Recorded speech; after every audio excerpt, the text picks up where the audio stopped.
National Laboratory, who will provide insights into threats and to how the U.S. government is working to help industry be more informed about the most consequential risks and to better plan and protect our grid. Energy and Commerce has led on enactment of several laws over the past decade to ensure appropriate national attention to cyber and physical attacks in our nation's critical energy infrastructure. This work ranged from clarifying government authorities in the Federal Power Act to authorizing several technical assistance and information sharing programs to assist utilities of all sizes. The hearing today should inform us as we seek to update and reauthorize various provisions that aim to make the nation more secure. And at this time, I'll yield back the balance of my time, and I recognize the gentlelady from Florida's 14th District, the subcommittee ranking member, for an opening statement. Well, thank you, Mr. Chairman. Thank you to our witnesses for being here today. Needs energy infrastructure and an electric grid that meets the needs of the 21st century. That means a modern, reliable, and resilient grid and tools for power providers to guard against malign attacks and extreme events. Unfortunately, the Trump administration is taking us backwards, keeping us wedded to outdated technologies that are insufficient to meet modern threats or power innovations like artificial intelligence. For example, the current Department of Energy terminated billions of dollars for projects meant to reduce the frequency and durations of blackouts and help utilities restore power faster.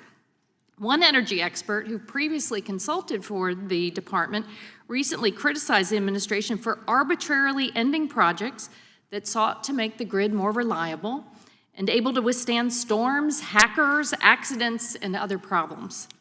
Some of the canceled projects under the Grid Resilience and Innovation Partnerships Program would have upgraded grid management, including improved sensing of real-time voltage and frequency changes in the electricity sent to homes and businesses. The Trump administration also slashed efforts to automate grid operations and allow faster response to outages or changes in output from power plants, and develop microgrids, localized systems that can operate independently during outages, which really hit home for me last year when many businesses and neighbors went without power for days after Hurricanes Helene and Milton.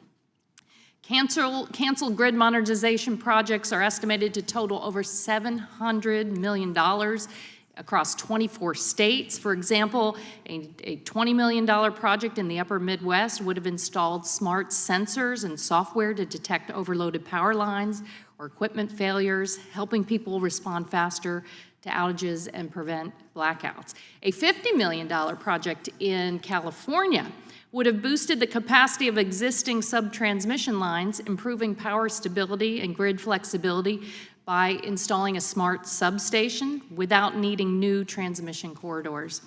And microgrid projects in New York and Hawaii and New Mexico would have kept essential services running during disasters, cyber attacks, or planned outages. Now, this committee could play a constructive role to get back on track, especially as it has focused a lot of attention on the power needs of AI. Electricity, the technologies that produce it cheaply and efficiently, and a grid that can deliver it where needed will determine the future of AI. In 2008, China and the United States were roughly on par in the deployment of emerging energy technologies, but not today. China dominates this sector. They are electrifying while America recently has taken an off-ramp. Electrification in the U.S. is stuck at just over 20%. China is electrifying at 10 percentage points a decade. They're now at 30% and heading for 35%. And as a result, they're reaping the geopolitical benefits of being able to sell these technologies abroad. In August, China exported $20 billion in clean technology exports. And for comparison, the U.S. exported about $1.3 billion in LNG that month. We cannot win the AI race of the 21st century while limiting ourselves to a 20th century playbook. We need to rapidly deploy grid-enhancing technologies, scale energy efficiency, and support virtual power plants. And while doing so, we can make our grid more flexible and resilient, both to physical dangers and to malicious cyber threats. Traditionally, our grid was established with a few large large-scale fossil-based energy generators pushing out energy to customers. But that is changing to a much more flexible and interconnected model of distributed generation, where electricity is moving in both directions, across wires all the time. The clean energy transition and broader energy expansion to meet AI electricity demand is an opportunity to counter cybersecurity threats. And if done properly, we can replace our outdated energy systems with software-enabled clean energy technologies.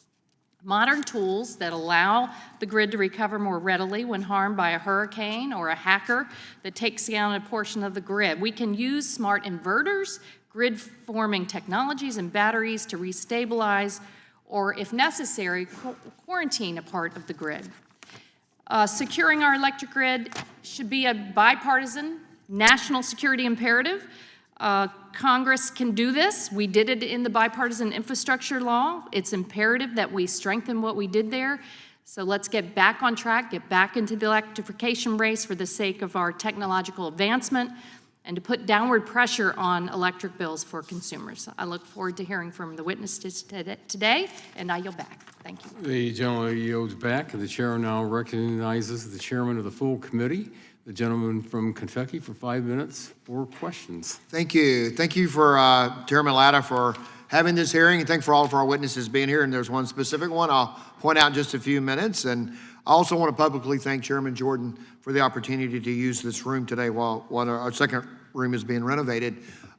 So throughout our nation's history, the affordable, reliable, and abundant supply of energy has underpinned our prosperity and security.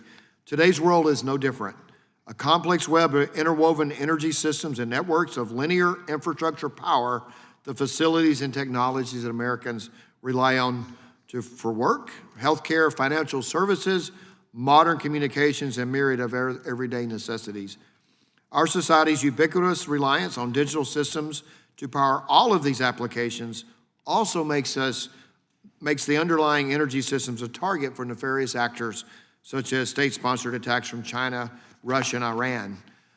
The committee has noted throughout this Congress that we are on the precipice of great technological advancements and could reshape the next generation economy. But as these developments take root, our reliance on energy will continue to grow and the surface area for potential threats will widen, potentially even equipping bad actors with sophisticated tools to cause harm and sow chaos in the lives of everyday Americans. 10 years after Russia conducted the world's first large-scale cyber attack in Ukraine that shut down the grid for 200,000 residents, we witnessed the first documented large-scale AI-driven cyber attack against governments, financial institutions, and businesses around the globe last month. This attack served as a test case demonstrating the capability of advanced computing models to conduct wide-ranging attacks with minimal human intervention. But AI can also be deployed to promote security and resiliency on the cyberspace battlefield and equip operators with the tools they need to protect against attacks and respond in the case of disaster. The witnesses before us today are on the front line protecting critical energy infrastructure in the efforts to address an evolving threat landscape. One witness that I would particularly like to welcome is a friend of mine from my area, Tim Lindahl, President and CEO of Kenergy electric cooperative that serves several counties across Western Kentucky. I believe you serve 14 counties, and 6 of your 14 counties are among the best in the world. That's what I understand. They happen to also be in the 2nd District of Kentucky. Thank you for your service to them. Places like Owensboro, Hallsville, McLean County, I think Muhlenberg, and Breckenridge. I think I've hopefully got them all. Davis and Hancock are the counties for those cities I mentioned. So cooperatives like Kenergy are a key partner in these efforts to protect reliability and security of the electric sector in our rural communities. And it's just a note, and I'm glad you're here because we have big, large-scale investor utilities. We have cooperatives that are there to serve the members of their co-op and have the same requirement that you have to have protection and security at whatever scale you operate in. And that is a daunting task. I know you take it seriously. I know the co-ops and all of our friends take it seriously. And we really appreciate you being here in this discussion. As I said, I was thinking, Chairman, Jordan for this real estate because there's another meeting going on. I'm going to be back and forth, but I look forward to hearing as much testimony as I possibly can and engaging in this. And Mr. Chairman, I really appreciate you having this hearing, and I will yield back. Thank you very much. As the gentleman yields back the balance of his time, the chair now recognizes the gentleman from New Jersey, the ranking member of the full committee, for 5 minutes for questions. Thank you, Chairman Latta. I'm pleased the subcommittee is holding this important hearing today, as cybersecurity is a critical issue that can impact energy affordability and reliability. This is also the first energy subcommittee hearing this Congress that was put together in a bipartisan way, and it's December. We should be having hearings like this regularly rather than just annually. And securing our nation's energy infrastructure from cyber and physical threats should be something we can all agree on. After all, threats to our energy system are only growing, whether it be from nation-state actors such as Russia or China, or domestic terrorists here at home whose capabilities are being enhanced every day by increasingly effective artificial intelligence tools. And soon attacks that would have required the resources of a sophisticated opponent will be able to be carried out by a single person. And our adversaries with resources will be able to sow chaos on a much larger scale than we ever anticipated. So these threats are not hypothetical. Earlier this year, we discovered that hackers associated with the Chinese government unleashed an attack that compromised the systems of a Massachusetts utility for nearly a year. And I don't have to tell anyone the disaster that this could cause, both for the reliability of energy systems and for our mission to keep utility bills low. That's why today's hearing is so important, and why we have discussed the many threats facing energy reliability this year, from President Trump's attack on clean, cheap energy to threats brought by extreme climate-fueled weather events, to challenges from data centers consuming enormous amounts of electricity. Cyber threats to the grid involve an adversary who will seek to overcome any barriers that we can raise against them. So we have to be in a state of constant evolution.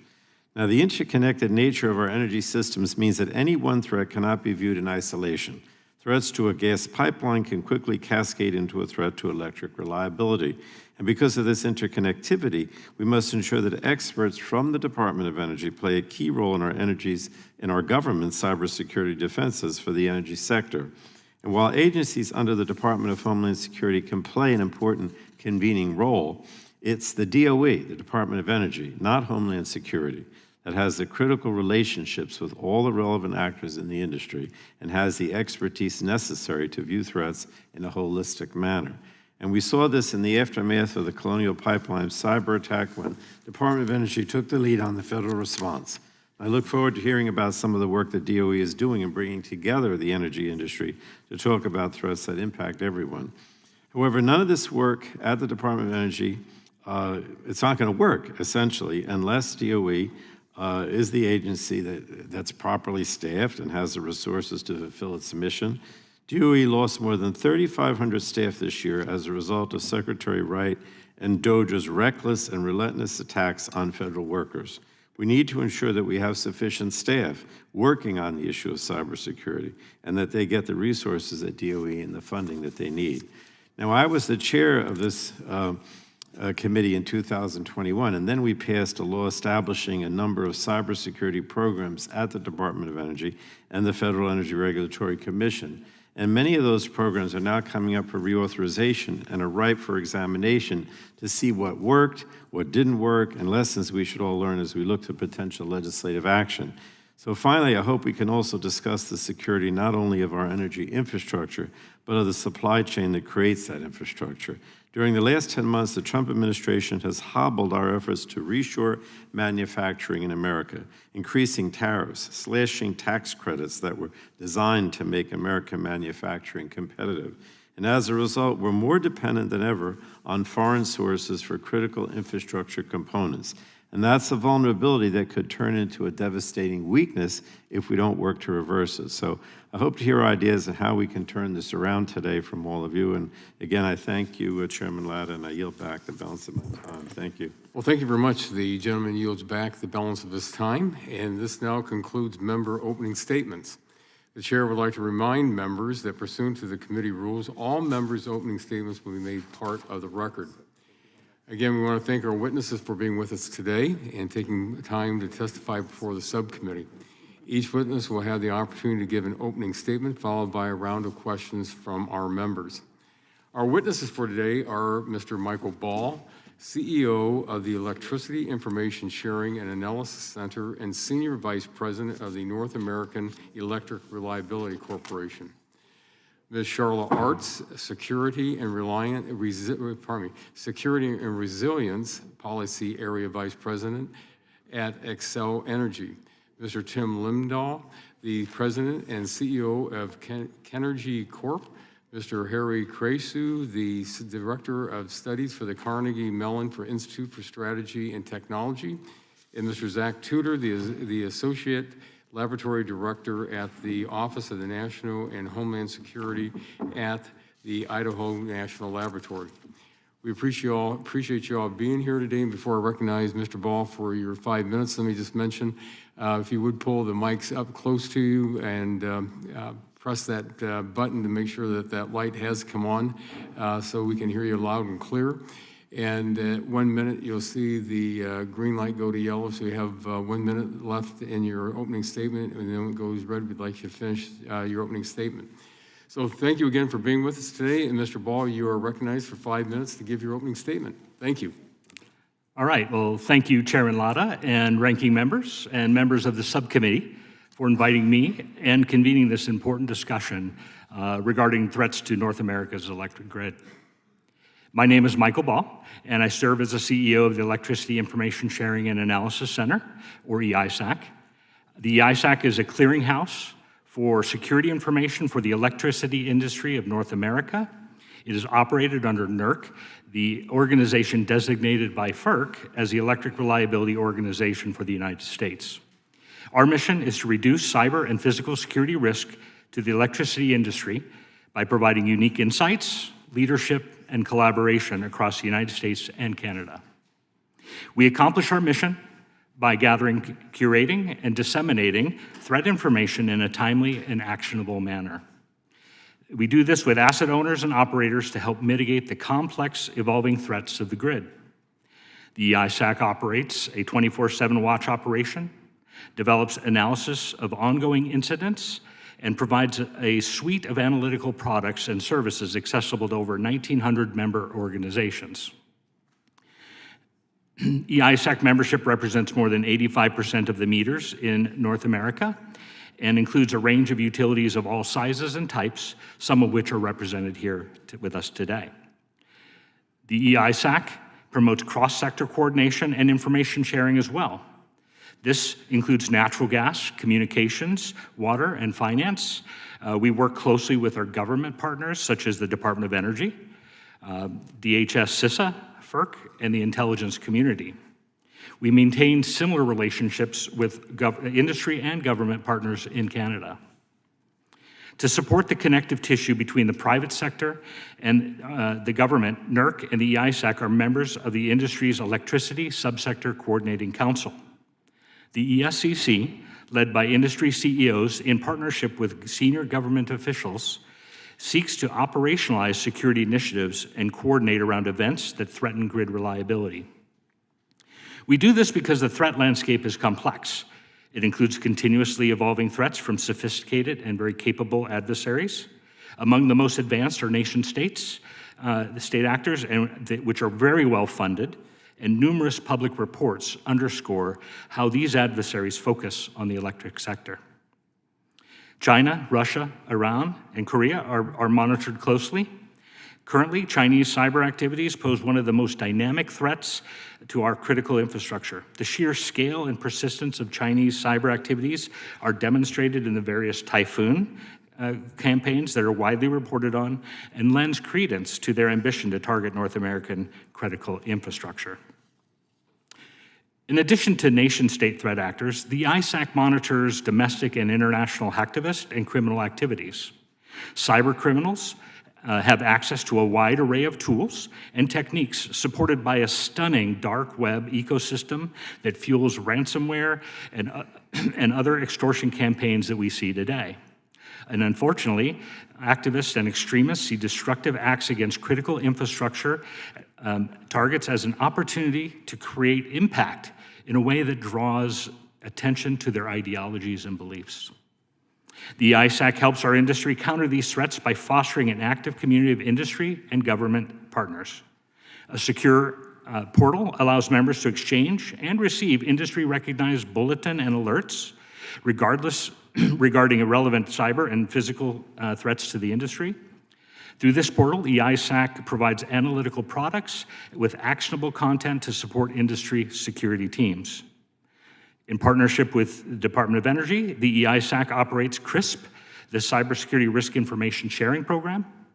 CRISP is a monitoring system that provides cyber threat intelligence and helps detect malicious activity and inform defensive measures. We also partner with DOE on the ETAC, the Energy Threat Analysis Center. The ETAC is a collaboration between industry and government through CISA's Joint Cyber Defense Collaborative.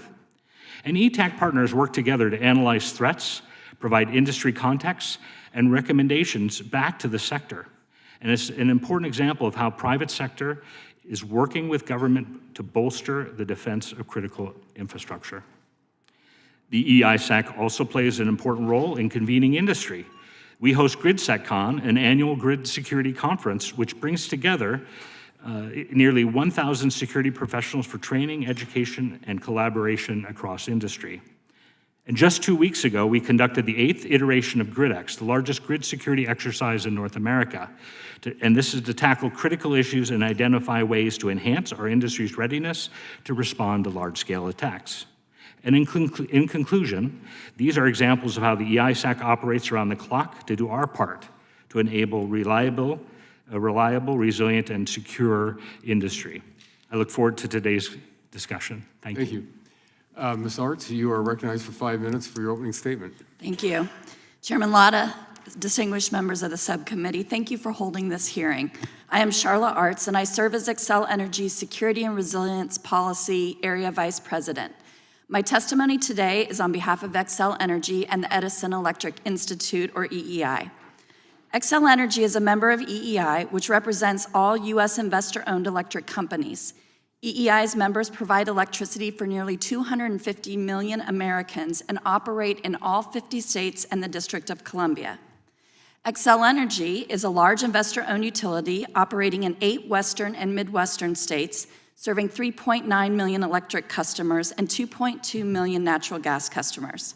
For Xcel Energy and EEI's member companies, securing energy systems from all hazards, including cyber and physical threats, is a top priority. As you just heard from Mr. Ball, the threat we face from nation-state adversaries is real. It is advanced and it is persistent. As the frontline defenders of the nation's energy infrastructure, the private sector must be supported by the government to address national security risks. An essential component of that support is the timely sharing of actionable intelligence about our adversaries' tactics and their motivations. Armed with this intelligence, private sector experts can proactively architect security into their systems, hunt for adversarial activity, and mitigate the risks from these threats.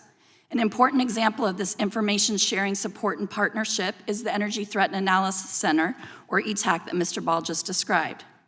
First piloted in 2023 and now consisting of 17 private sector entities, ETAC is an operational collaborative that convenes experts from our Sector Risk Management Agency, which is the Department of Energy, and private sector companies to identify, analyze, and mitigate cyber threats in real time.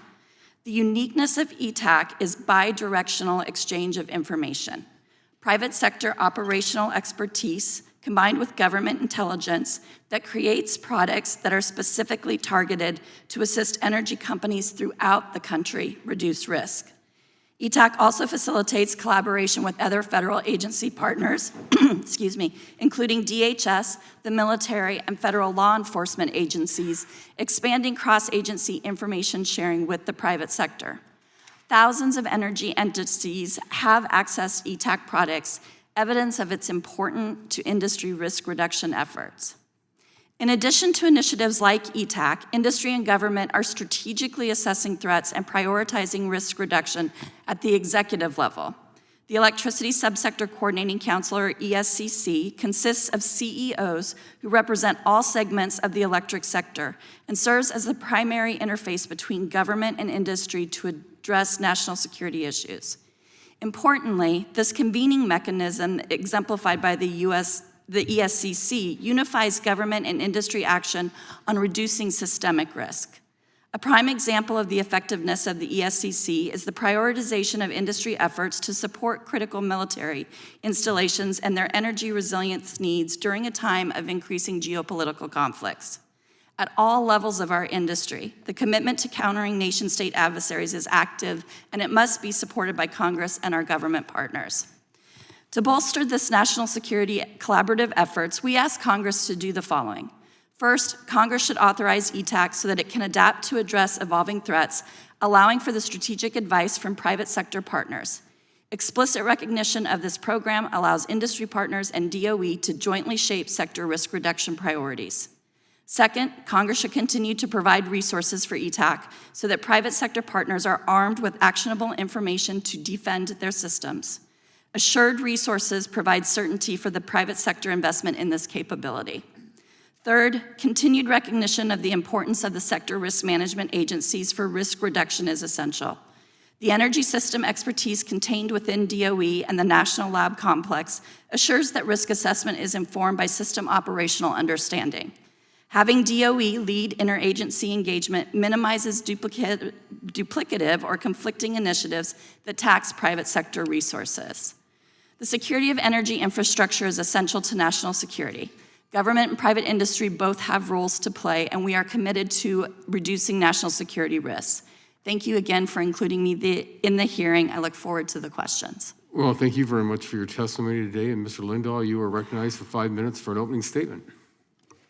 Thank you, and good morning, Chairman Latta and Ranking Member Castor and other members of the committee. Thank you for the opportunity to discuss how electric cooperatives are working to secure the grid against the evolving cyber threats.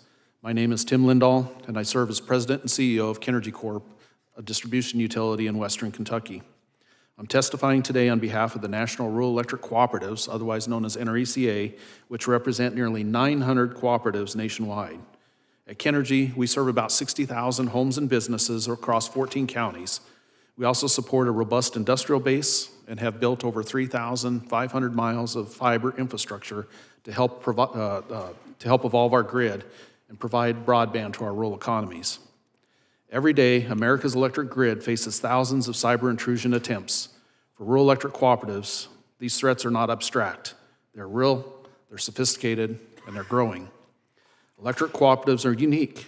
We are private, independent businesses owned by the people we serve. We operate without profit incentive. We power over 42 million Americans, including critical infrastructure such as hospital, data centers, and more than 150 military installations. However, securing this infrastructure presents distinct challenges. We operate in rural areas with lower population densities and fewer resources than many urban utilities.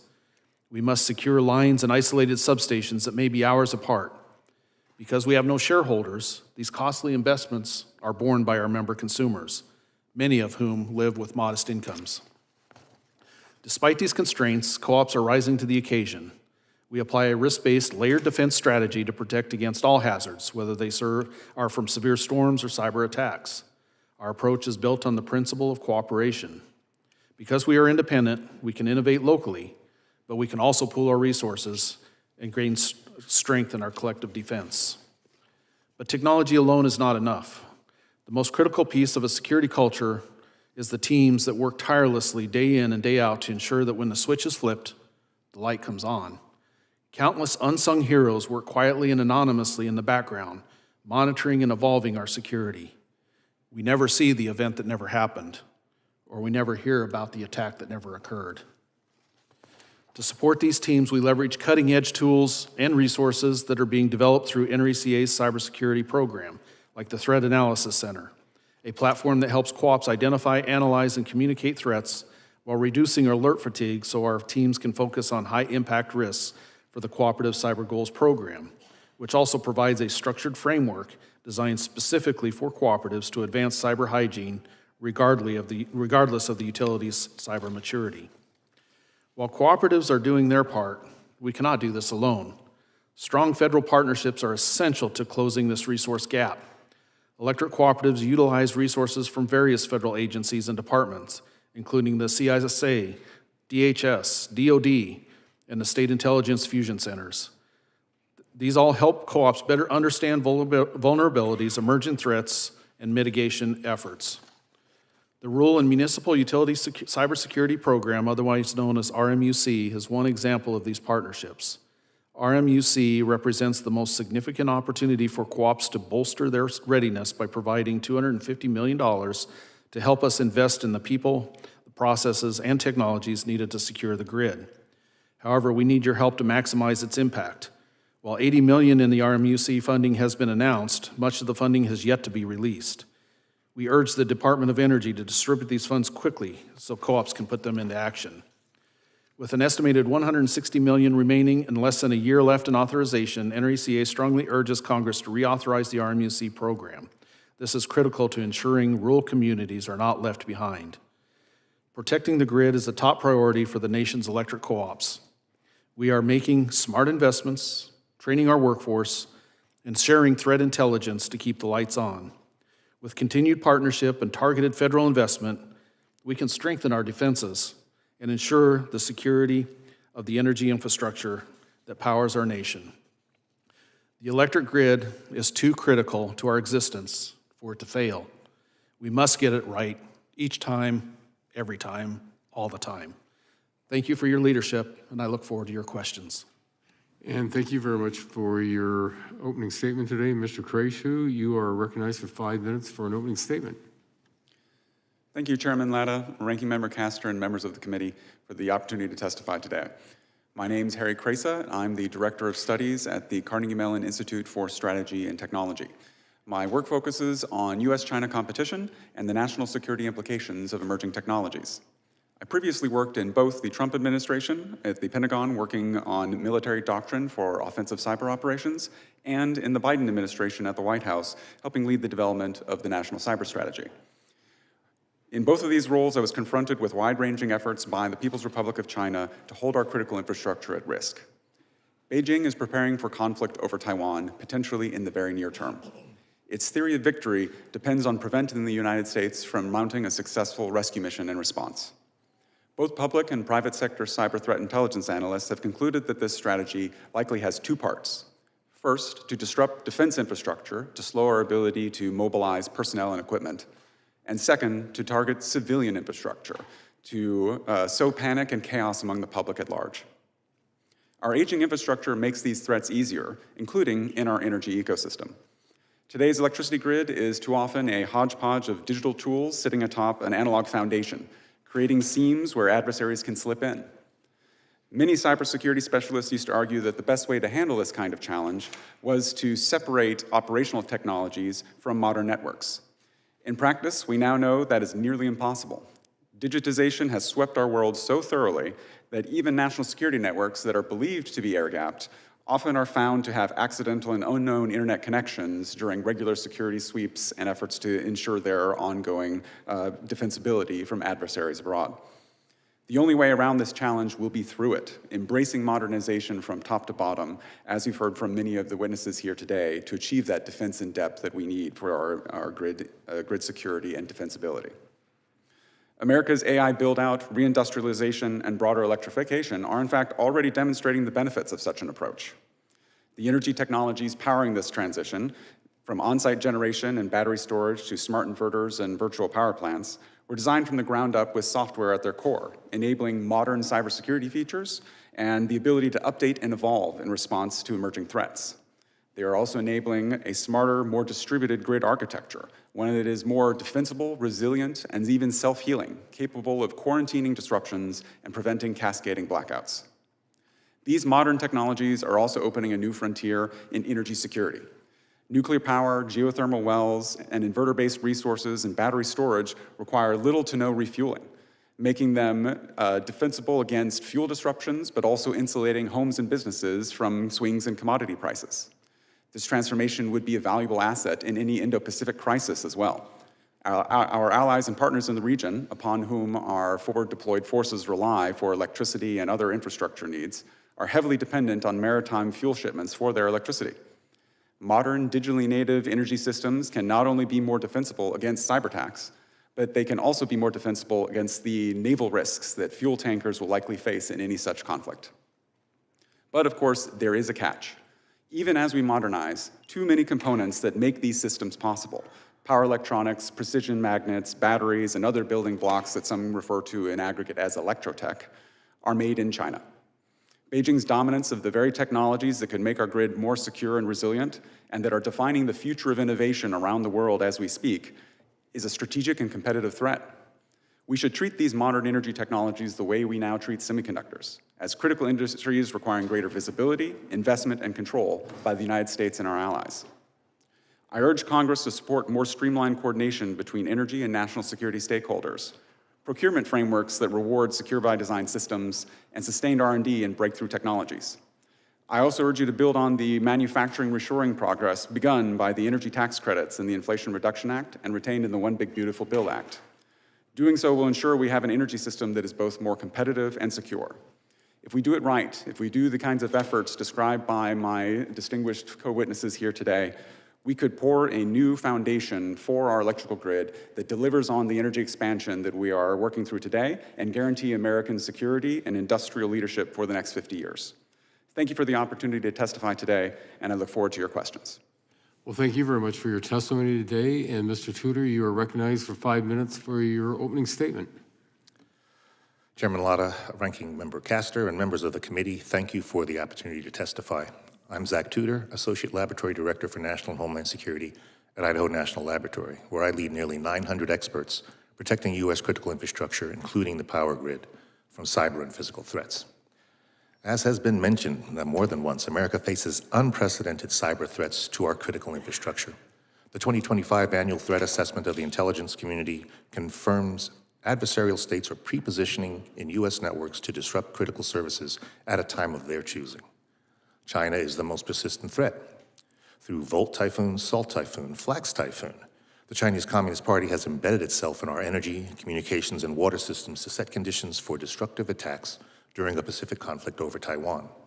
They're winning without fighting, attempting to undermine our infrastructure and will to respond.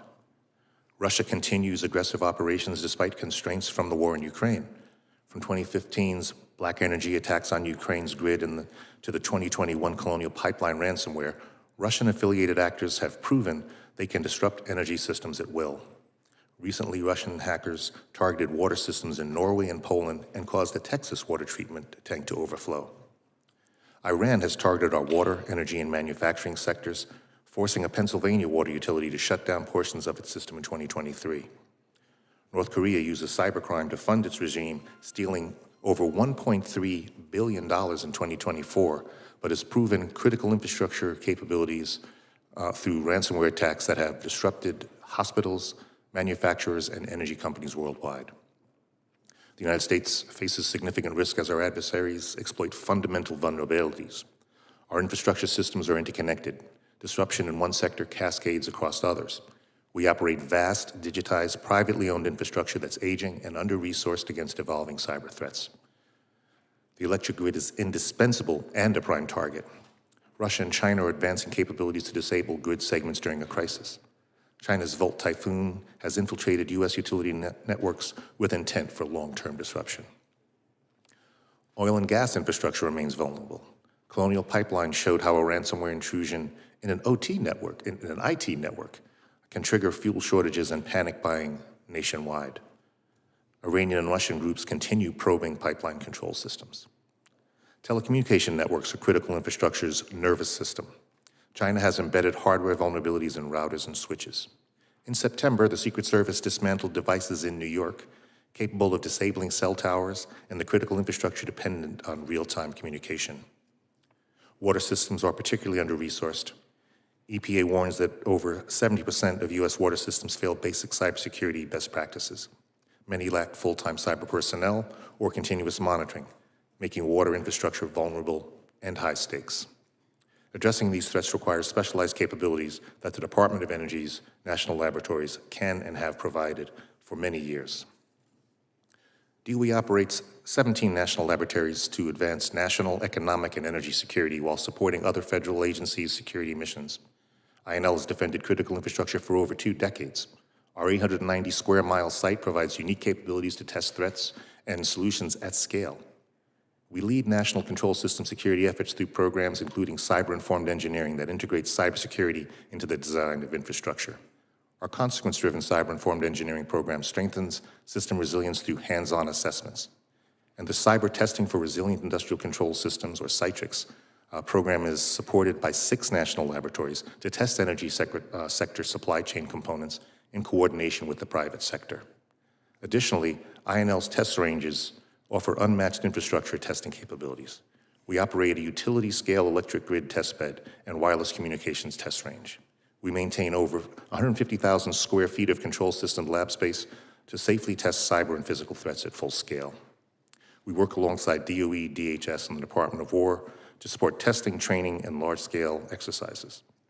Our new Special Activities Office was established to bring coordinated focus across the lab complex and with our partners towards this critical mission.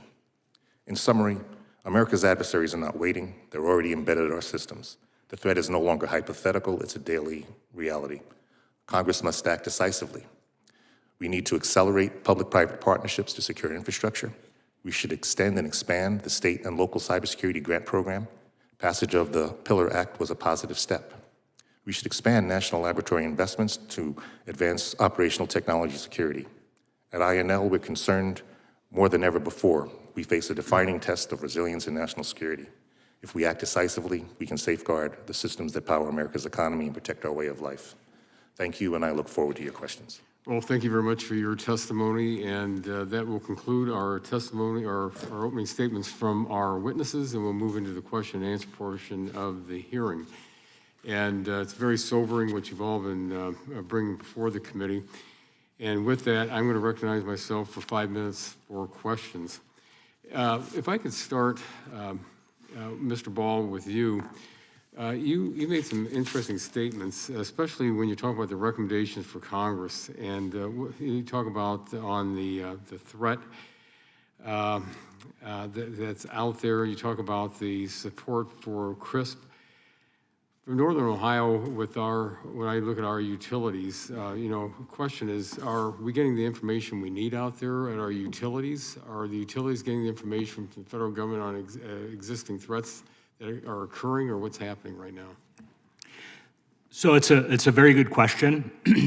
I would always err on the side that it's never enough. I would start with that. But I think what we are focused on is building a strong ecosystem of information sharing, and that part is built on relationships.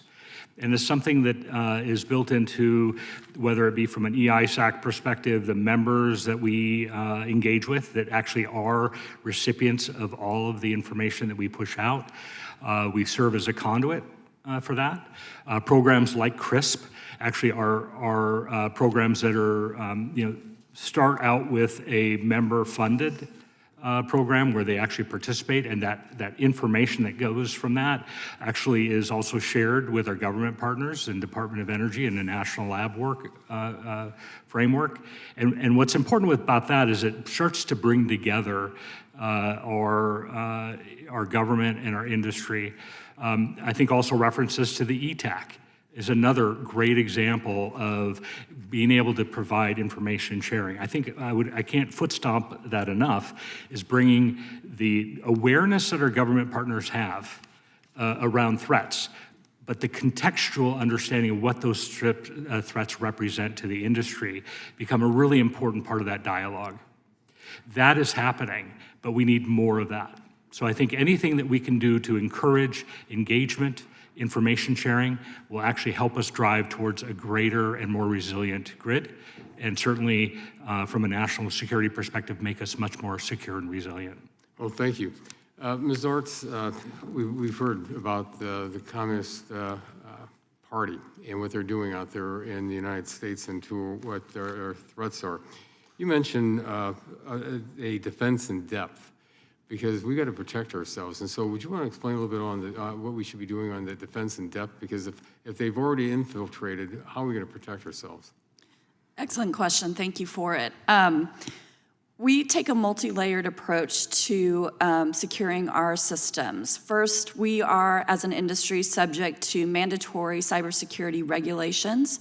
Those are a part of the security controls that we implement, but we also really heavily rely on those partnerships that I described in my testimony and opening statement so that we can ingest the intelligence our government partners have at the federal level. We also work very closely with our state and local partners as well to understand threats in those local areas so that we can proactively implement security controls that will address those trends that we are seeing from these advanced persistent threats.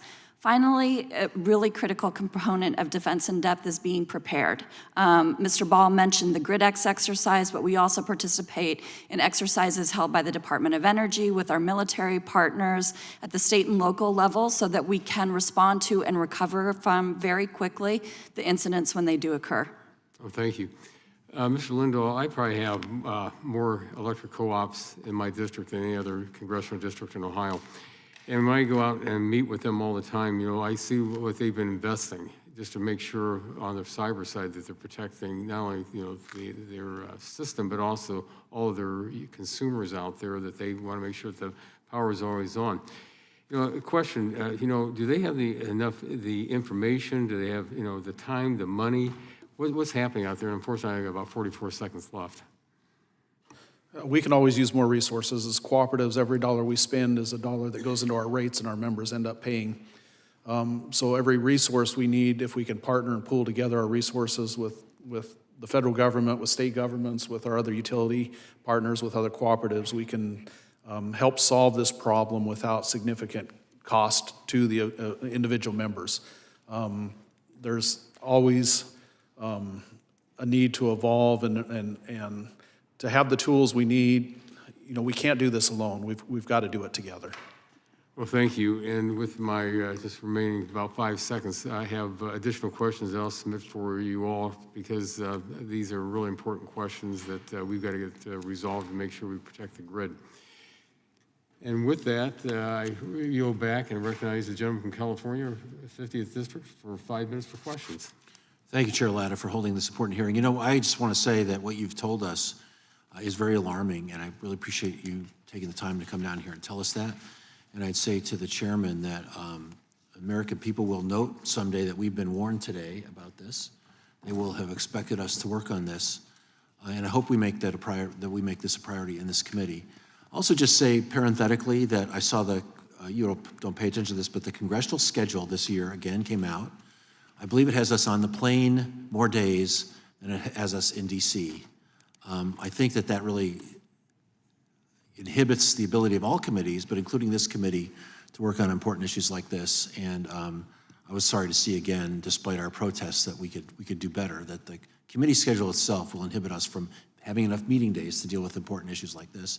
That's above our heads, but we see it again and again, and it's a frustration for me, and I know for a lot of members. I do want to talk about one physical threat to the grid that's of particular interest to me, and in San Diego, where catastrophic wildfire is the biggest physical threat to both our energy grid and energy affordability in California.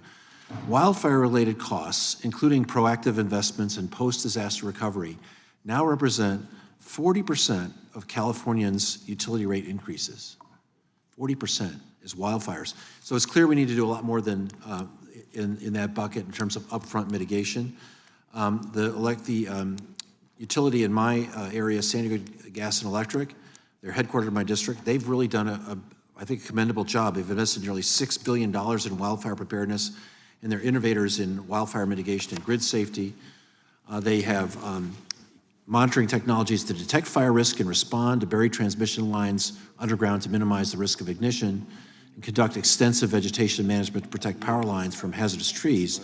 But this kind of investment is rare and it's expensive. And a lot of our power grid is vulnerable to falling trees, catastrophic wildfire, and other threats. So there's a lot more that the federal government, that we here, could do to improve coordination and information sharing between federal agencies and state partners, which would unlock the full potential of wildfire mitigation investments. The Fix Our Forests Act, or FOFA, which we hope will pass the Senate this Congress, takes strong steps to address this. The House version of the bill called it the Fireshed Center. The Senate version calls it the Wildfire Intelligence Center. But the goal is the same. It's a one-stop shop for wildfire intelligence, coordination, and response. It would be empowered to work with states, utilities, and communities to mitigate fire risks. Consolidating real-time information on wildfires and wildfire risk through this federal hub will improve preparedness, real-time decision-making, and wildfire response, especially for utility infrastructure in fire-prone areas. Now, Ms. Artz, Xcel Energy has a robust wildfire mitigation plan. Obviously, you work closely with many others to maintain the physical security of the grid. Can you talk about the threat that catastrophic wildfire poses to the grid and how increased communication and coordination among federal government, utilities, and states could be helpful to mitigate those threats? Thank you for the question, Congressman. We take a comprehensive approach to wildfire mitigation risk, to all risks, physical hazards that we face. We operate in 8 states, and like in California, we've seen increased catastrophic wildfires across all of our service territory. Our wildfire mitigation planning is comprehensive. It includes advanced technologies. It includes improved operations and maintenance activity, all designed to mitigate that wildfire risk.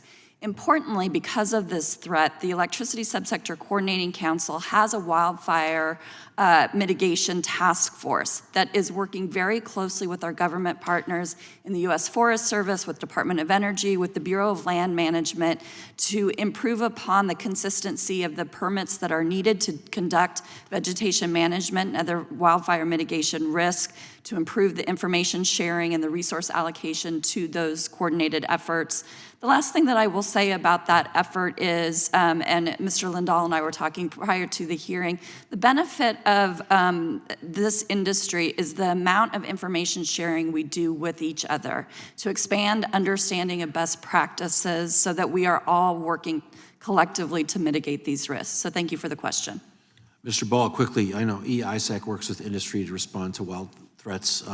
How can Congress help that effort better in 20 seconds? Yes, so from the EISAC perspective, the wildfire threats aren't specifically within the domain. However, as Ms. Artz references, the Electricity Subsector Coordinating Council is very focused on this issue. And then speaking from the NERC side of the House, FERC has asked NERC to conduct a study. They're in the process of bringing together stakeholders to produce a report in May. Next year. Thanks. We'll look for that, and I yield back. The gentleman's time has expired and yields back. The chair now recognizes the gentleman from Kentucky, the chairman of the full committee, for 5 minutes for questions. Thank you. And I want to ask the gentleman from Kentucky a question here, Mr. Lindahl. Thank you for being here and appreciate you making the trip up. So electric cooperatives serve over 42 million Americans across the country, including many service territories that are seeing significant energy demand due to AI data centers. I know that's in our area. Very interested in AI data centers with the Ohio River, the water, and the access to electricity that we have in Kentucky.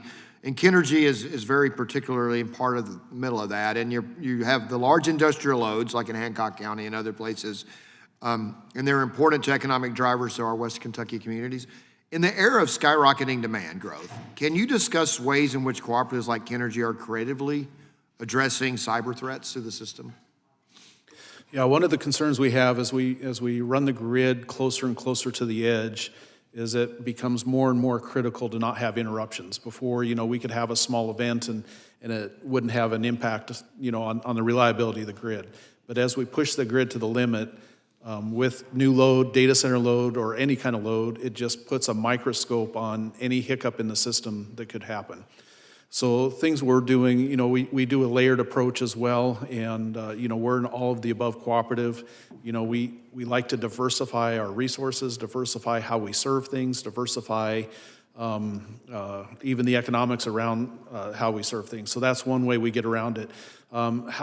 Insight into our grid, so we can manage our grid much more efficiently and effectively by better management. So part of the reason we've invested in our fiber is to be able to have insight down within our distribution system, and we can leverage new tools and new innovations to help thwart physical and cyber attacks that might come and help keep the lights on. So you mentioned getting close to the level of our grid can support. In my county has well, I have municipal utility, but I have a family business that has a co-op, Warren Rural, and their power comes from TVA. You know, TVA took out a coal plant, and 3 years ago during the polar vortex, we had blackouts in Kentucky, believe it or not. In the energy-rich state, we had blackouts because of decisions to take out power. And so I know that we have increasing demand for power and an incredible increased demand if these AI data centers, but just increased demand anyway, because we're growing again and industrializing again and taking energy offline. And I know that's got to be a concern that I think Big Rivers is where you get is some of the demands that they're having to look at, maybe taking power offline because some of the requirements that have come down from Washington. Is there any comment on that? Yeah, you know, we're in all of the above. We need to keep the resources we have, and then we also need to develop, you know, new resources and new ways to bring electricity in so that we can keep the grid alive. So, and then we need fuel security. You know, a lot of our plants rely on you know, natural gas, for instance. So we're in-depthly tied to the cybersecurity of the natural gas industry. We roll our trucks with diesel fuel. We're heavily, you know, reliant on that network working. So cyber can have a cascading effect on a utility, even if it doesn't directly impact us. But we want the all of the above. Thanks. I agree with you on all the above. I'm all the above person as well. Thank you for that. So, Mr. Tudor, we recently witnessed the first documented AI, a large-scale cyber attack using AI agents with minimal human intervention. AI innovation will create tools to protect critical infrastructure, but bad actors can use them, as we saw with China and Russia, or could see with China and Russia. How might AI widen the attack landscape on our critical infrastructure, and how is INL working to foster innovation in AI development to address these risks? So what's the risk of AI, and what are you doing to counter with AI? Yeah, thank you for the question, Congressman. And yeah, the risk of this really pervasive new tool hasn't been lost on us. And I will say that that AI in its various forms has been used in critical infrastructure, you know, defense, in operations for quite a long time. The onset of generative AI has really caught all of us as we go forward. But this new tool does, you know, allow adversaries to you know, leverage the existing manpower they have, and China among those adversaries has a lot of manpower. It can also enable the defenders at the Idaho National Lab and with other partners such as Oak Ridge, Pacific Northwest. We've developed something that we call Tiger, the test bed for AI grid resilience. I mentioned all of the infrastructure that we have. So understanding what adversaries can actually do with AI and how we can defend it is very important. We're also building on our cyber testing for resilience and control systems program to make sure that we understand what it means when a control system, a vendor-provided system, has AI in it, and what critical vulnerabilities might be included in that, and how we can mitigate them. So we at INL are doing a lot, and so are the other national labs, working with CSER and DOE and others. Well, thank you for that, Mr. Ball and Ms. Artz. We've discussed at length in the committee this Congress about how demand growth of electricity presents new risk to be managed by everyone. And so how is the industry approaching risk posed by an attack that causes the sudden loss of demand, such as from data centers? And what will that, so you're looking at the overall grid stability and risk of this. How are you guys mitigating risk? I'll start with Mr. Ball, then Ms. Artz. Okay, well, thank you for the question. And in fact, it's a pretty significant. I'm sorry, I just noticed I'm already negative on time. Maybe we can get the answer in a. Yeah, go ahead and want to finish up quickly. Okay, just to say that you know, we take that threat very seriously.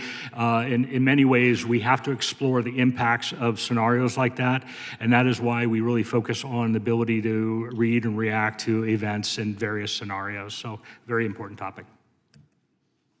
Well, thank you. The gentleman yields back, and the chair now recognizes the gentleman from New Jersey, the ranking member of the full committee, for 5 minutes for questions. Thank you, Chairman Latta. We often hear about the importance of a diversified grid and of not discriminating against any single resource type. Unfortunately, that's not the approach we've seen from the Trump administration and from congressional Republicans, and I think that leaves us with real risk. My question initially of Mr.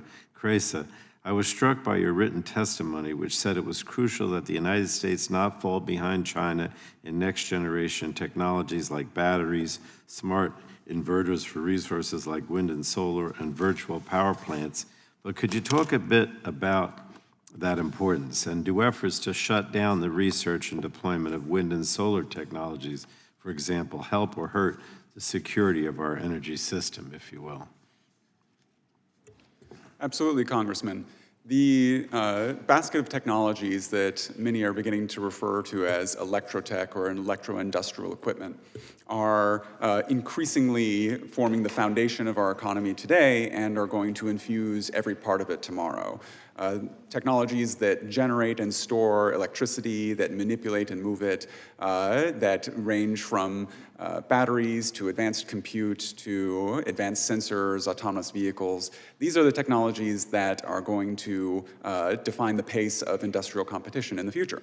And they're critical not only to our electrical grid, but for many sources of innovation that we see on the horizon. And it is indeed very troubling that the People's Republic of China has quite the head start on manufacturing many of these technologies. But the simple reason for that is that PRC had a head start on manufacturing smartphones and computers. Many of these key pieces of electrotech machinery are downstream of those initial industrial investments. And so the bad news is we are quite behind now on a variety of critical strategic technologies.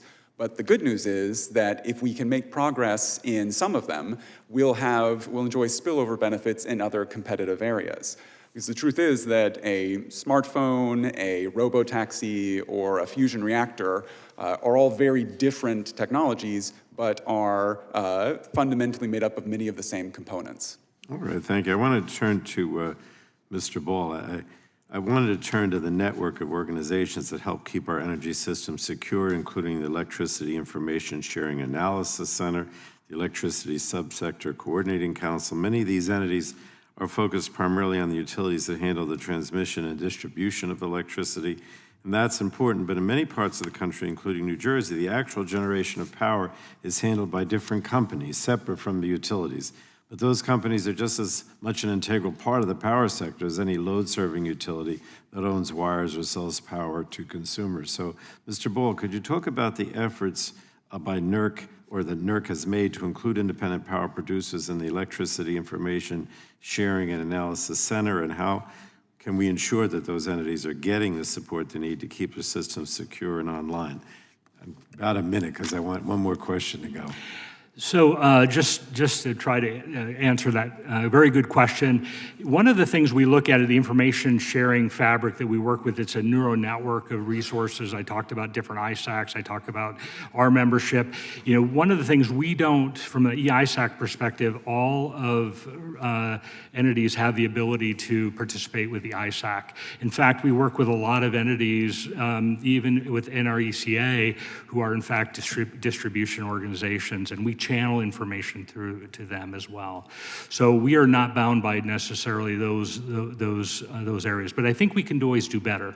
And it's certainly an area that we're continuing to see growth, and not only in terms of engagement and information sharing, but actually engagement. We had, in last GridX exercise, we saw a 70% growth in small utilities participating, and that represents a lot of distribution as well. So I think we're seeing progress there, more to do. All right, thank you. Let me just reiterate what I said in my opening statement, which is that the Department of Energy plays a vital role in cybersecurity. Its expertise must be represented in any governmental conversations about the cybersecurity of the energy industry. And I could just go down the line and ask if everyone here agrees. Quickly, Ms. Artz. Yes, we heavily rely on the Department of Energy's expertise to enhance our national security efforts. Mr. Ball, quickly. The answer is yes, and we are heavily engaged with them. Mr. Krejsa? Yes. Mr. Lindahl? Yes. And Mr. Tudor? Absolutely. All right, thank you, and thank you, Mr. Chairman. Thank you very much. The gentleman yields back, and the chair now recognizes the gentleman from Alabama's 6th District for 5 minutes for questions. Thank you. I want to talk a little bit about the energy policies of the past administration and the emphasis on green and reliable and affordable, which I was just looking at some of the increases in energy costs just from 2021 to 2024. 2025 is up 34%. And I think it's, a lot of it has to do with what NERC reported as the number one threat to the grid, the change in the fuel mix. But what doesn't often get reported is how much it's costing residential consumers. And that percentage that I quoted, 34% increase is in residential energy cost. So it's created an enormous problem for a lot of families around the country because of the investments that are made. And I'm like Chairman Guthrie, and the rest of my colleagues, I'm for all the above. But there's a hard truth that needs to be acknowledged, that this transition is extremely expensive, and it gets passed on to the consumers. What we saw in Europe should be instructive to us. The Economist magazine, nobody's idea of a right-wing publication, reported that in the winter of 2023, about 68,000 excess winter deaths. This was not people freezing to death. This was people who simply could not afford to adequately heat their homes.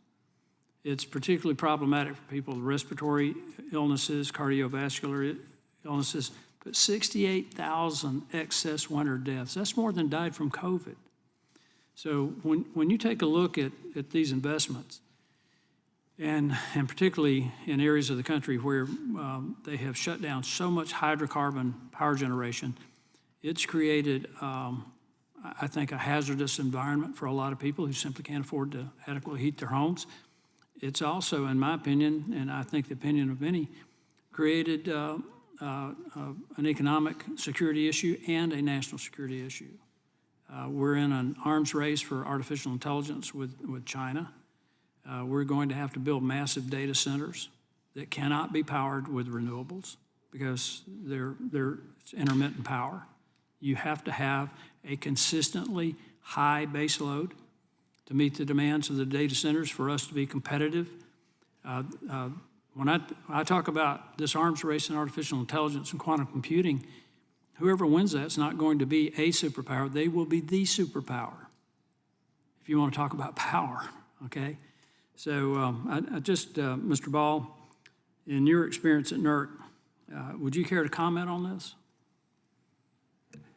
What I can say is that is it's a very big concern about the growth and the demand and trying to balance out outcomes with that. I cannot speak expertly on that. However, I'm always happy to come back with additional feedback. But I can tell you that NERC is very engaged. One of the things that I think we've got to address is supply chain issues.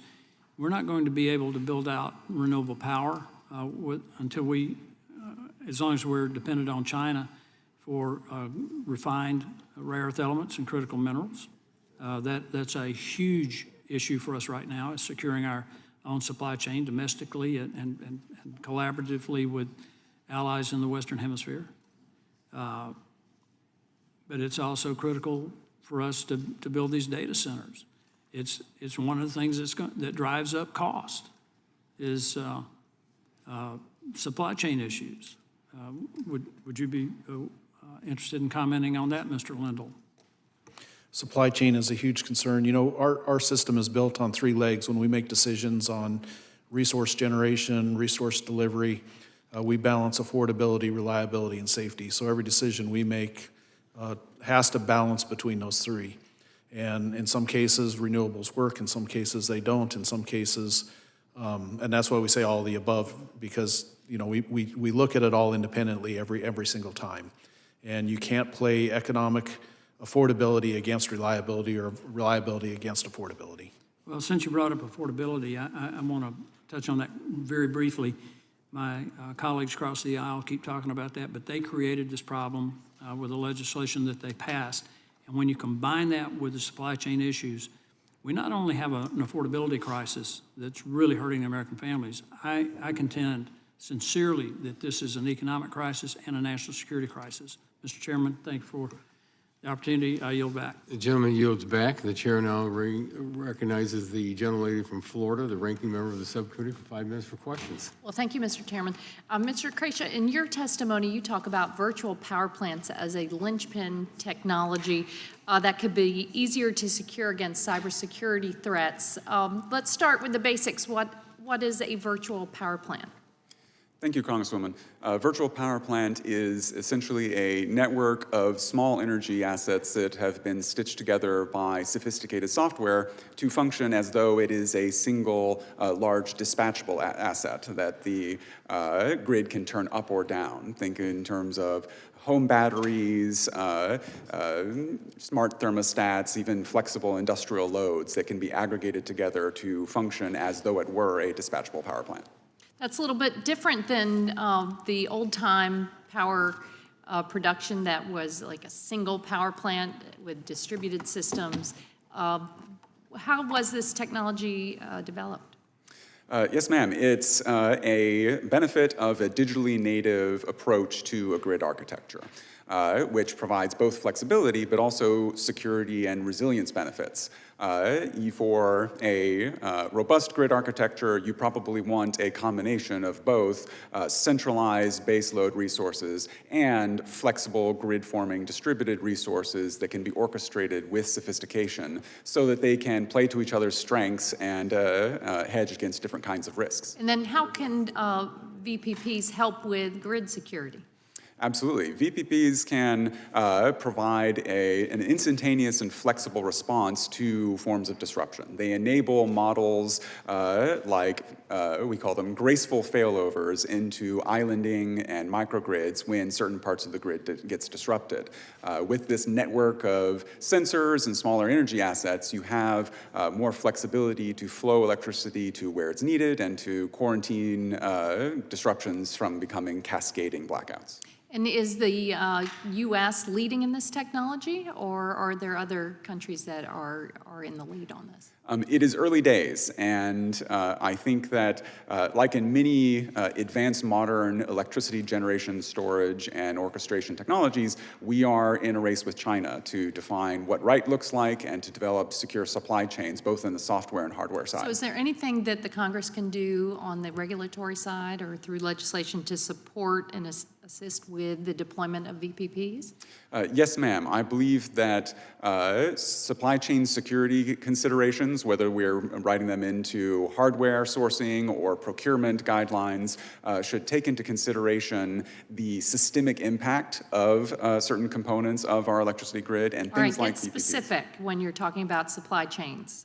What should this committee focus on supply chains to bolster VPP technology and cybersecurity at the same time? Absolutely. I think when writing foreign entity of concern legislation or regulatory guidance, it should incorporate prioritization about what kinds of technologies have the most systemic impact, most high consequence. So virtual power plants are systemically influential and highly and can have high consequence. The contrast would be to commodity equipment like a vanilla photovoltaic, which is low consequence. And so you'd want to focus your efforts toward the systemically influential side rather than commodity, less consequence side.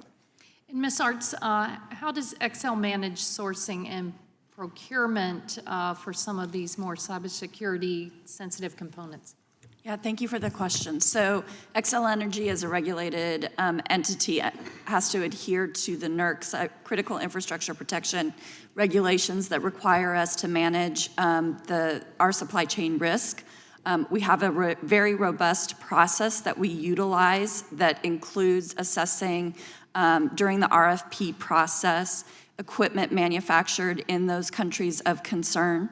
Importantly, we continue to urge our government partners to share specific intelligence information on manufacturers and or specific components that we should be targeting in our assessment. Finally, we are looking at remediating risk through removing equipment that is legacy in nature that might have been deployed prior to our understanding of some of these threats. The last thing I will say, because I want to emphasize what Mr. Tudor shared about the Citrix program that the Department of Energy does, Idaho National Lab, where they are going in and looking at vulnerabilities in equipment, hardware, software, but importantly, providing risk mitigations that industry can implement in the utilization of these technologies. Thank you very much. I yield back. Gentlelady yields back. The chair now recognizes the gentlelady from Tennessee for at least 5 minutes. At least 5 minutes. Thank you, Mr. Chairman. And thank you to the witnesses for being here today. Mr. Tudor, I'll start with you. As you highlighted, our grid is a linchpin for multiple other dependent and interdependent sectors, including natural gas and communications.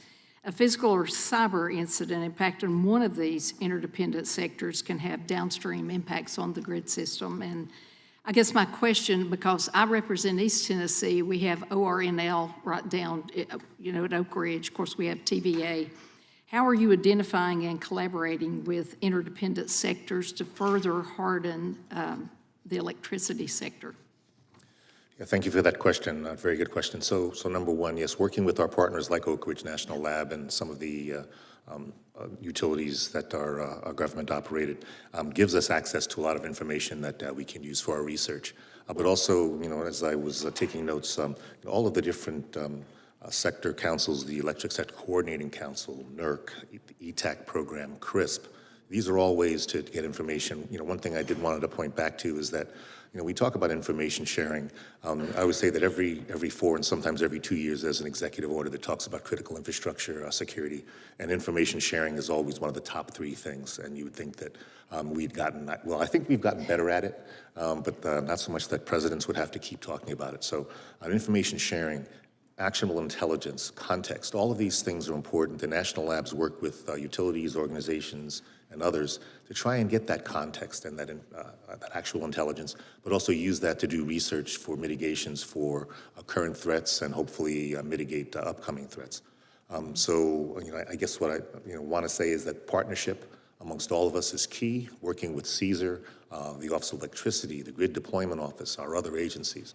Keeps us kind of at the forefront, and the relationships really do matter. Yeah, they certainly do. Thank you, sir.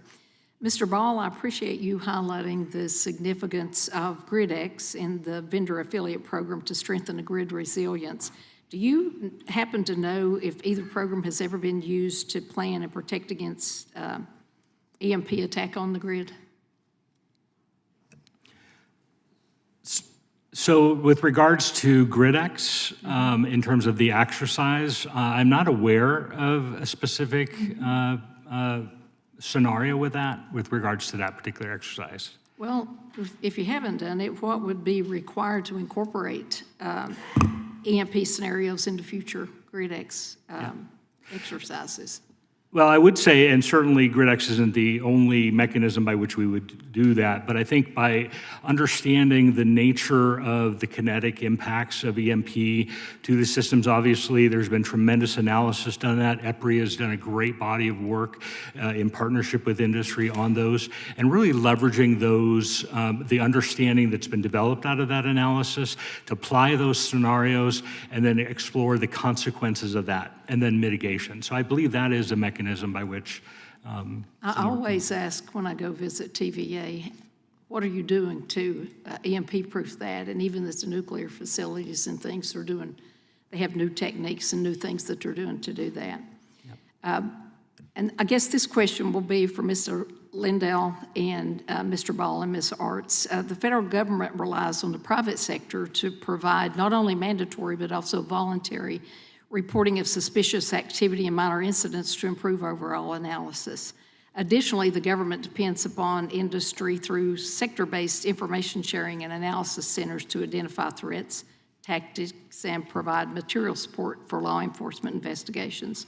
For its part, the private sector relies on the federal government's intelligence to sector to properly secure their assets from attack. So from your perspective, what are the intelligence gaps in the public and private sector? And Mr. Ball, we'll start with you.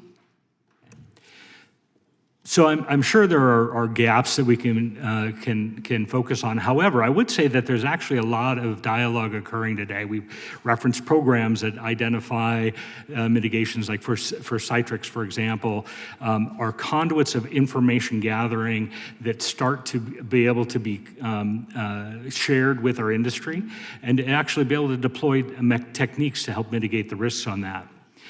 The other thing I think is really important is to recognize that, you know, our vendor community is a fundamental part of that ecosystem of information regarding threats. We find that industry, that suppliers that provide industry technologies oftentimes become aware of a vulnerability or something is produced. We want to make sure that we are collecting that information, whether it is through government sources or not. But we want to be able to aggregate that, collate that, and get that out in actionable ways. That's an objective. Well, I am out of time, so you two will not get to answer my question, but you can give it to me in writing, okay? Thank you all. I yield back. Lady yields back. Chair, I recognize the gentleman, Mr. Menendez, for 5 minutes. Thank you, Chairman. To all of the panelists, are you familiar with President Trump's March 19th executive order titled Achieving Efficiency Through State and Local Preparedness? Just show of hands. Most of you are. Okay, I'll read section 1 to you.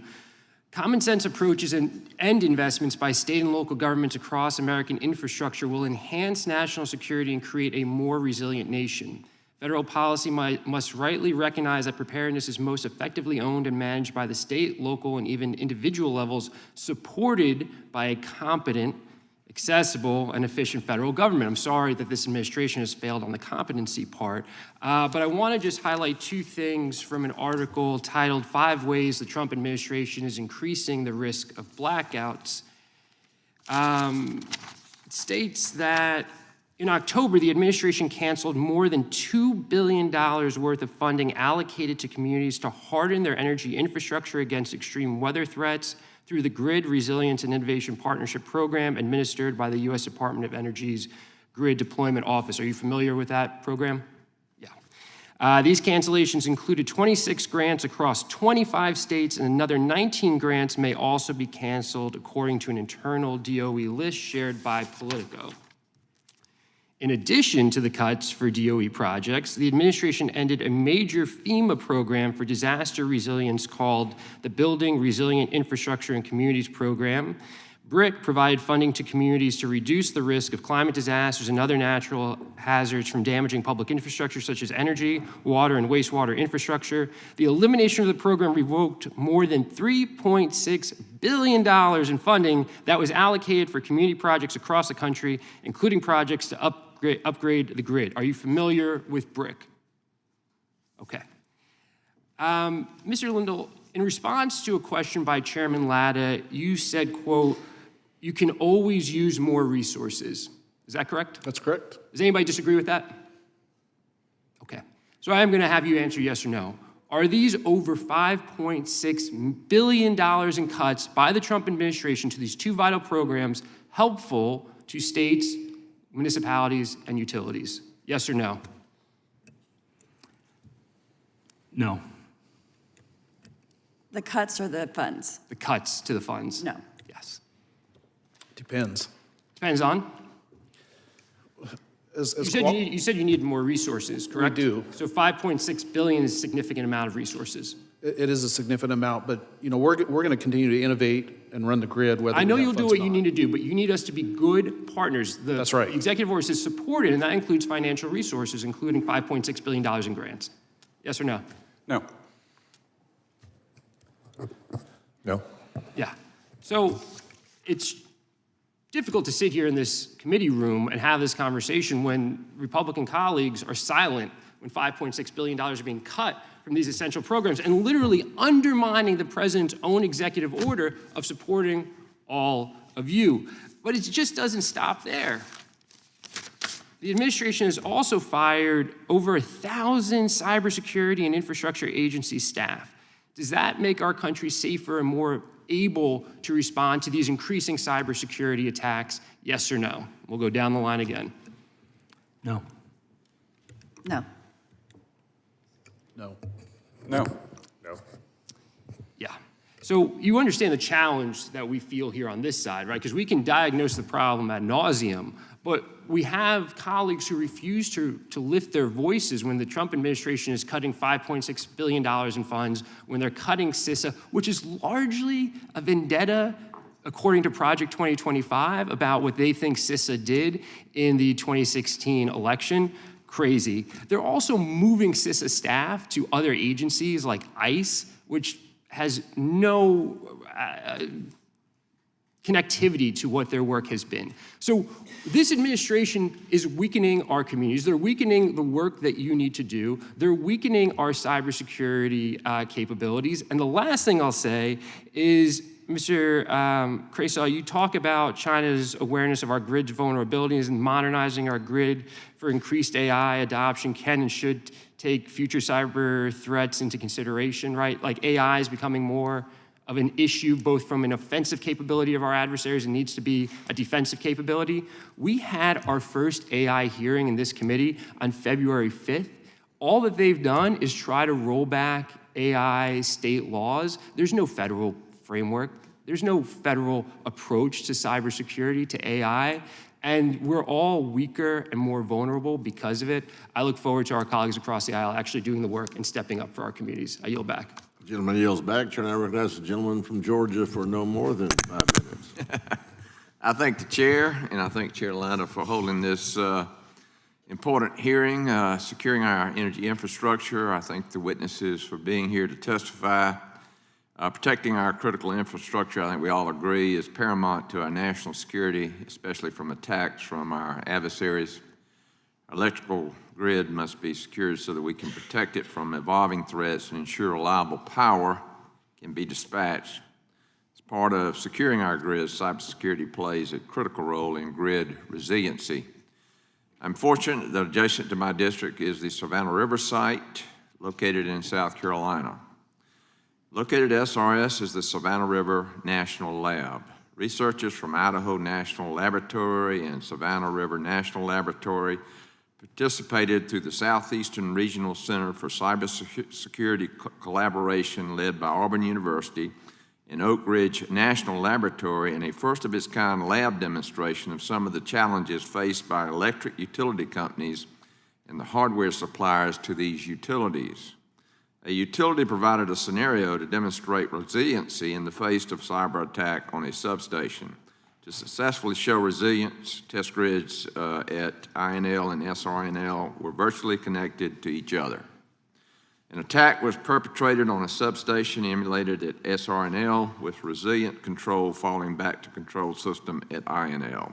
This scenario demonstrated the challenges faced by utilities, a possible mitigation of this particular threat, and overcoming the technical challenges of long-distance command and control for grid equipment. Mr. Tudor, often commercial industry treats the cyber threat as an IT issue when it really is a problem for OT systems. How can national labs be leveraged to use their trained cyber operators to enhance security operating technologies? Thank you for your question, Congressman Allen. Very happy to answer that. We have been partnering successfully with Savannah River National Lab since they have joined the family, as well as Oak Ridge and the Southeast Regional Center. That is one of the things, as we talk about the kind of shift in philosophy towards more regional preparedness with government response. We think that the CERC-3 is a great model, along with things like the Texas Cyber Command, Cyber Florida, and others. So the national labs for a long time have worked to help people understand the meaning of convergence in IT and OT through both workforce development, training programs, demonstrations, appearances at conferences, and talks like this. I think that there is the constant tension between IT and OT as the operational technology is becoming more and more computerized. The vulnerabilities from IT systems become more apparent in our critical infrastructure. I think that we're helping to grow a next generation of engineers, places like Auburn, Georgia Tech, and others that are working with us to help spread that cyber-informed engineering, that built-in resilience in programs. And I'll stop there. Thank you. Okay. Just a follow-up, what is Idaho National Laboratory doing to train utilities to identify and address risks to operation technology systems?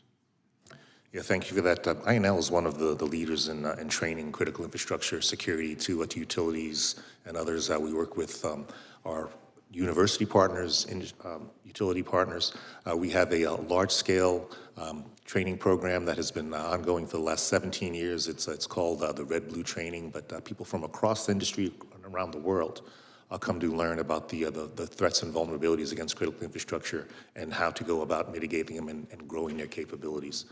The workforce is a very big issue for us. We know that places like NRECA and others may be under-resourced, and larger companies, larger organizations, things, once again, NERC, FERC, the Xcels of the nation, help to develop some of the capabilities that can then be given to the rest of the industry so they don't have to spend that kind of research dollar. Thank you. Mr. Lindahl, rural electric cooperatives play a huge role in my district in Georgia. You mentioned in your testimony Industrial Control System Rural Electric Cooperative Initiative that helps with cyber monitoring. We've got 25 seconds. Can you share how this has been impactful on helping rural communities protect critical infrastructure and enhance their cyber defense capabilities? Yeah, the more we understand about how our systems operate and the more we can kind of put protections in place to control them, the better we can respond to incidents out in the system. Good, great, perfect. Mr. Chairman, I'm 2 seconds early, and I yield back. The braggadocious gentleman yields back, and the chair now recognizes the gentlelady from Virginia for at least 5 minutes. Thank you, Mr. Chair, and I want to thank Ranking Member, the Chair and Ranking Member for holding this very important hearing. And while this is not a hearing on clean energy or data centers, representing Virginia, which is both the clean energy capital of the South and the data center capital of the globe, I can't let Mr. Palmer's false claims that clean energy doesn't power and can't power data centers go unanswered. And I would invite the gentleman from Alabama, and as a matter of fact, the entire subcommittee, or the full committee even, to come to Virginia, to come to Henrico County, Sandston specifically, to tour the Metadata Center, which I toured during one of our mini recesses. The Meta Henrico Data Center is supplied with 100% renewable energy from new sources, from new projects specifically built to support the data center's operations, and new solar projects that add more than 500 megawatts of reliable energy to Virginia's grid. And that's because the data center's campus itself was designed to be energy efficient, and they focused on both energy efficiency and clean and renewable sources.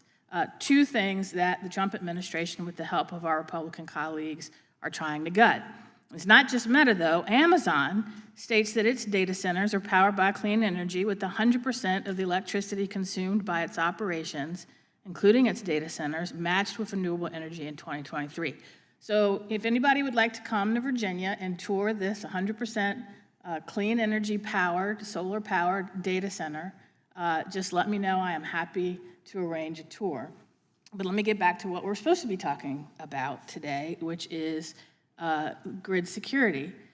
Now, as Chair Guthrie mentioned earlier, we've seen nation states use AI to enhance and automate cyber attacks against American corporations and entities.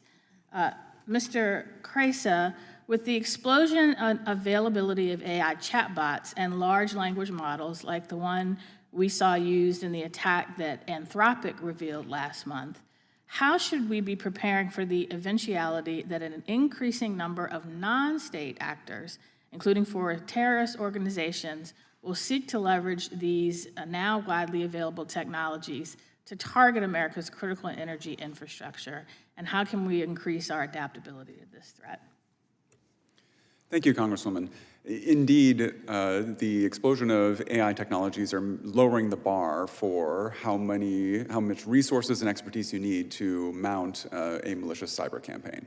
And as a result, we're going to need to take defense more seriously across the digital ecosystem and in particular in our critical infrastructure. And I think the answer is going to be modernization from top to bottom. Thank you. And as a follow-up, to what extent have we established a whole-of-government approach that ensures that government agencies and interagency entities are working with utilities and other private partners to monitor, prevent, and react to cyber threats to the grid? And to what extent, if at all, should we be looking to better leverage the resources of interagency efforts to bolster the security of the grid? And again, Mr. Krejsa, this one's for you.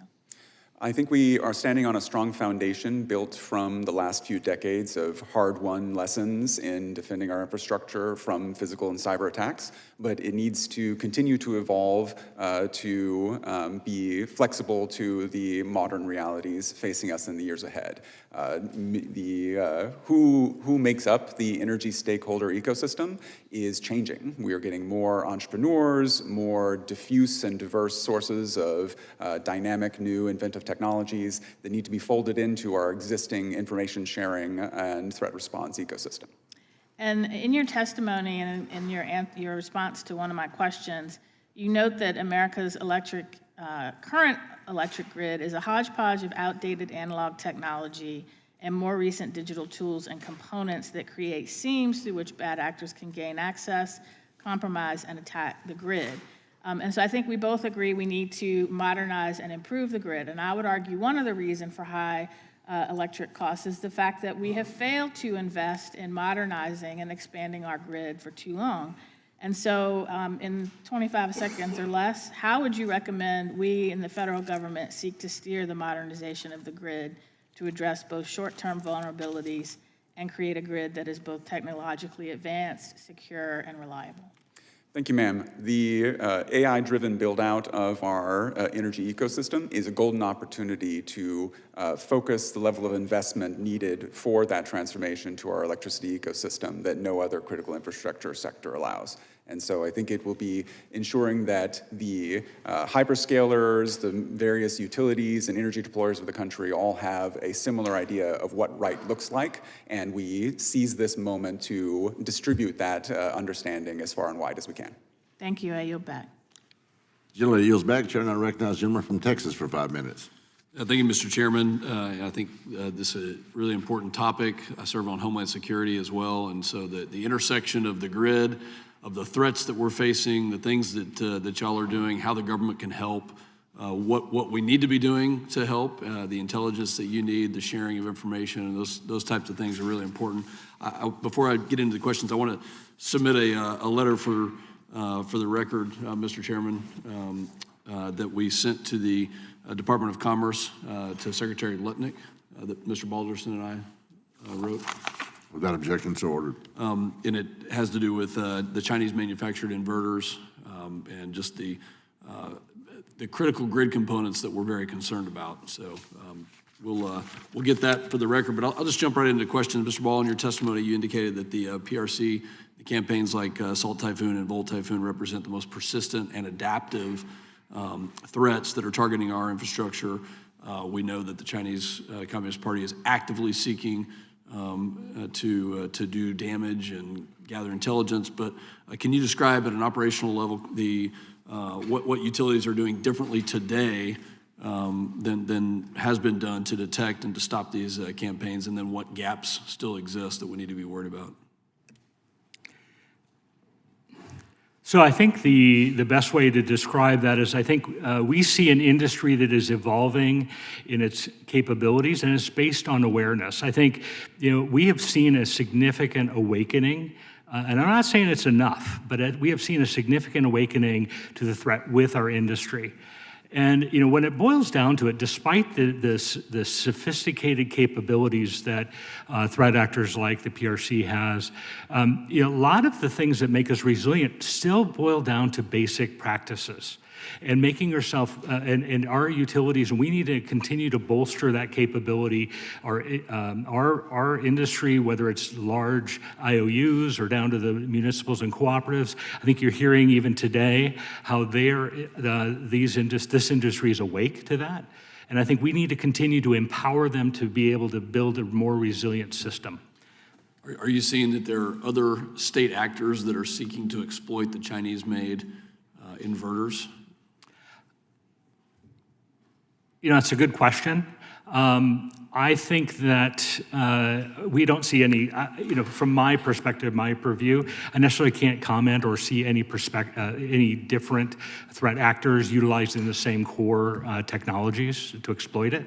But I would say that threat actors of all sorts, if there is a vulnerability in a technology, they will seek to exploit it. And that can range from sophisticated threat actors all the way down to criminals, folks that want to monetize vulnerability by attacking. Mr. Lindahl and Ms. Artz, I'll get to you on a question here in a second, but same thing for you. We have a lot of rural cooperatives in my district. I think I overlapped with something close to 15 or so. The gentleman behind you could probably answer that question for me. But what kind of threats or vulnerabilities or gaps are you seeing specifically in the rural cooperative? We see the same threats, I think, that every other utility sees. I don't think, a threat actor doesn't differentiate between a small cooperative and a large utility like an Xcel Energy. And we put the layers in place, and we don't necessarily care where the threat comes from. We care that we have things in place to prevent it from happening and be able to respond to it once it does happen. However, with information sharing, we do need the tools so we understand what the threats are, and we can develop the tools to mitigate them. Are you getting what you need in the form of intelligence, information sharing, and an awareness of the threat as our intelligence community sees it? Are you getting that in a timely manner? It's a good foundation. I think it's working, and it's working now, but we can always evolve and improve. I'll take that for we need to improve. Ms. Artz, you mentioned in your testimony that the Chinese state-sponsored actors have already compromised multiple U.S. critical infrastructure providers with the intent to disrupt operational controls. How have the cybersecurity practices changed in response to these threats in these nation states? Yeah, thank you for the question. I would say the information that we've received, particularly on Volt Typhoon and Salt Typhoon, resulted in the Energy Threat Analysis Center, which I mentioned, really honing in on that threat and developing capabilities is maybe not quite the right word, so that small, medium, large electric utilities could look for evidence of those cyber actors in their systems. Those threat hunt memo guides that were produced by ETAC are an example of us as industry taking that intelligence, innovating, and getting quick risk reduction priorities into the hands of those that need to use them to mitigate the risk. Thank you. My time's expired. Yield back. Gentleman yields back. The gentlelady from Colorado is now recognized for at least 5 minutes. Thank you, Mr. Chairman. First, I want to talk about sort of this principle I always keep hearing my Republican colleagues talk about every time we have an energy subcommittee hearing, and Mr. Palmer talked about it today, which is, he said, quote, we all believe we should have an all-of-the-above energy strategy.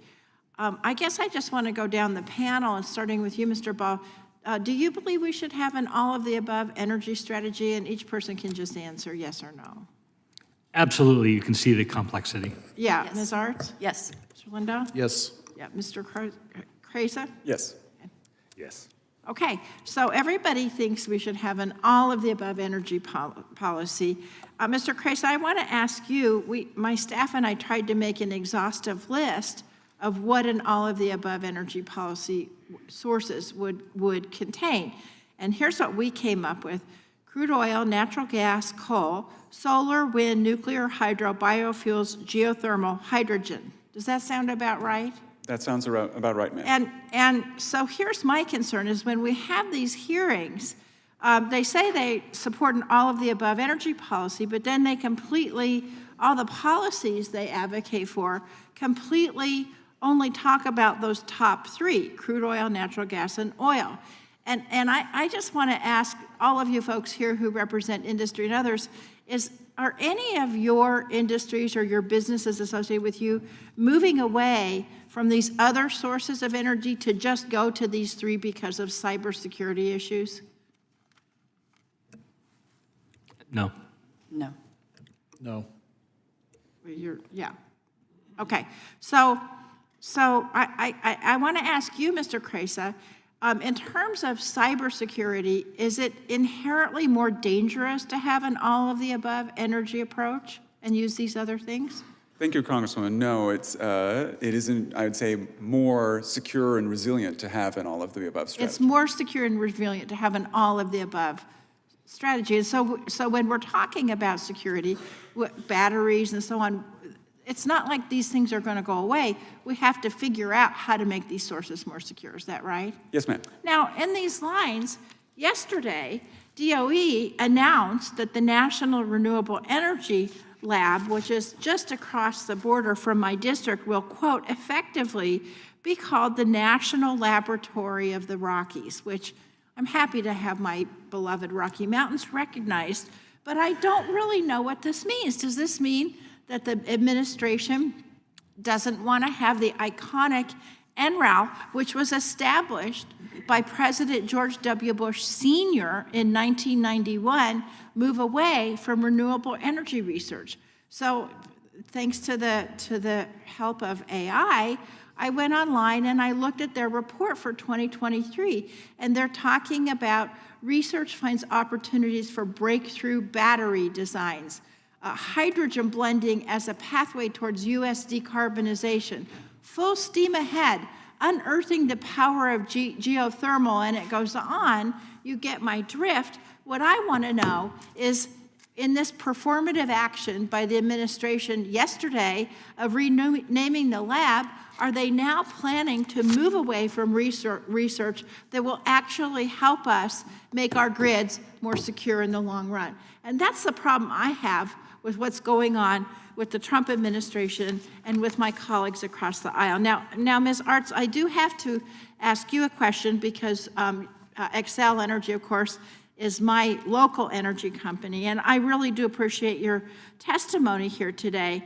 Given the presence of critical national security entities in the state, like NORAD and Space Force, and also, of course, of what's it called now, the National Laboratory of the Rockies, I wonder if you can talk to me briefly about how Xcel supports the security organizations and how ETAC, the Energy Threat Analysis Center, can facilitate those relationships. Yeah, thank you for the question.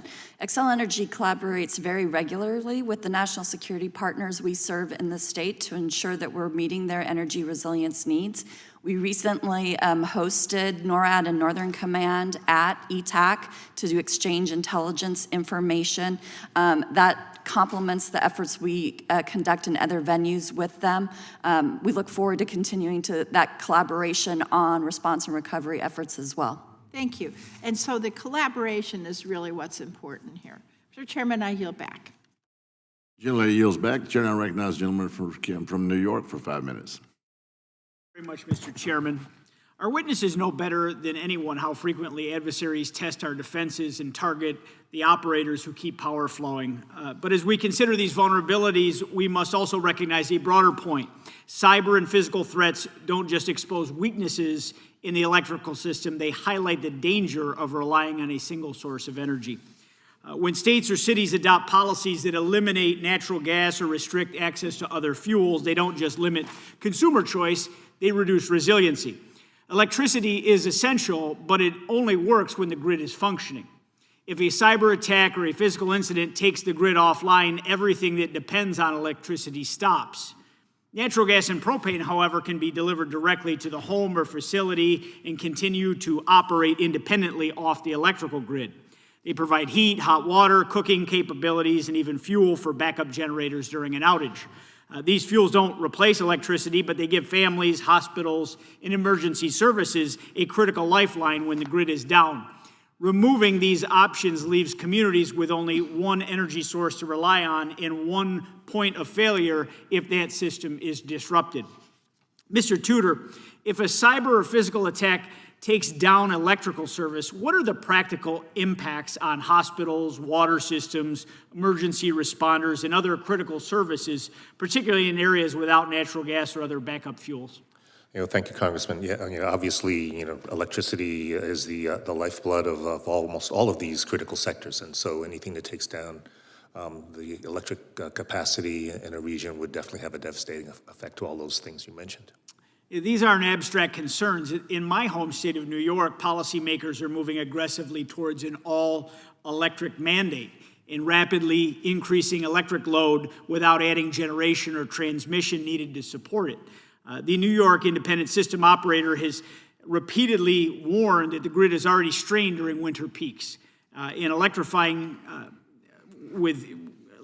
for heat and transportation without backup options, it's creating serious reliability risks. And these are technical assessments, not political arguments. Mr. Lindahl, when a cyber or physical incident knocks out electrical service, what does that mean for the hardworking families that you serve, especially those living paycheck to paycheck who can't afford long outages and don't have alternate heating or cooking options? Yeah, there's a significant cost to outages, and the longer-term cost is to our general economy. I mean, if we have a negative impact on the reliability of our grid, that's going to force people to make decisions to go elsewhere. And it would be the same with affordability as well. And so we've got to get it right, because we can't afford to lose what we have, and we can't afford to let our folks go cold in the wintertime or hot in the summertime. Those are life and death matters. Thank you very much, Mr. Lindahl. And when you combine a stressed grid with increasing cyber threats, the risk comes even clearer. If electrical demand keeps rising while natural gas is phased out, a single attack on a transmission line or a control center doesn't just cause inconvenience, it threatens entire communities. Hospitals without heat, seniors at risk from freezing temperatures, manufacturers forced offline, and emergency responders left without any kind of safety net, no redundancy. True resilience requires multiple energy pathways: electricity, natural gas, propane, backup generation, and distributed resources, so that a single disruption cannot shut down a community. And with that, Mr. Chairman, I yield back. Gentleman yields back. Chair now recognizes the gentlelady from California for at least 5 minutes. Thank you very much, Mr. Chairman, and I want to thank the witnesses for being here today. Mr. Krejsa, as ranking member of the Communications and Technology Subcommittee, I've led efforts to rip and replace insecure Huawei and ZTE equipment from U.S. telecom networks. However, I'm really concerned that we're facing a similar problem with Chinese-made grid equipment. It doesn't matter how strong our cyber defenses are if the Chinese military have direct backdoors into Chinese-made inverters, transformers, battery systems across the U.S. electric grid. Mr. Krejsa, how big of a problem is this? Thank you for that question, Congresswoman, and thank you for your efforts to secure our telecom infrastructure. This is indeed a big problem, but it's bigger than an electrical equipment problem, it's bigger than a telecom equipment problem. It's a modern society problem. Any piece of equipment that has a computer in it likely has a major Chinese dependency. So we can't just carry out a rip and replace program for Chinese-made grid equipment. So let's say this, not everything made in China is spyware. Mr. Krejsa, how do we identify with certainty what Chinese-made grid equipment poses a risk? It is going to require a risk and consequence prioritization framework. We need to consider what kinds of electrical equipment has systemic impact, has the most digital exposure, and focus our scrutiny on there first. Okay, now, Mr. Tudor, how are the national labs helping to identify potential backdoors or other vulnerabilities in Chinese-made grid equipment? Yeah, thank you for that question, ma'am. And we have been mentioning that PRC manufactures a majority of our power electronics, battery technology control equipments. At least 70% of the manufacturers from the PRC and probably 90% of our critical components have at least one critical component from China, so it is a major problem. They have had a systemic 20-year strategy to make these things happen. We work with the Department of Energy, CSER, and the DOE Grid Deployment Office to provide technical assistance to asset owners. The threat hunting and incident response has already been mentioned. We've worked with the integrators and other businesses that work to develop these different infrastructures to help them provide secure designs through cyber-informed engineering. And one of our similar programs, Consequence-Driven Cyber-Informed Engineering, helps utilities and others identify what the highest risk areas and highest risk components may be to be mitigated. I wrote down, you asked, Mr. Krejsa, How do we determine these things with certainty? I don't know that I would ever, be certain of these things until we could watch the manufacture happen either in U.S. Areas or in partner areas. But reducing risk is what we are all working at and being able to identify and recover. We have a lot of work to do here then. Ultimately, we should reshore manufacturing for key components of our energy supply chain. And that's why the Democrats included incentives in the Inflation Reduction Act to manufacture inverters, batteries, and other grid equipment in the U.S. And it was an incredible success with dozens of new factories planned here in this country. But the Republicans' bill derailed that momentum. Mr. Krejsa, are you concerned that without a concerted government effort to boost U.S. manufacturing of key grid equipment, we can worsen our dependence on competitors like China?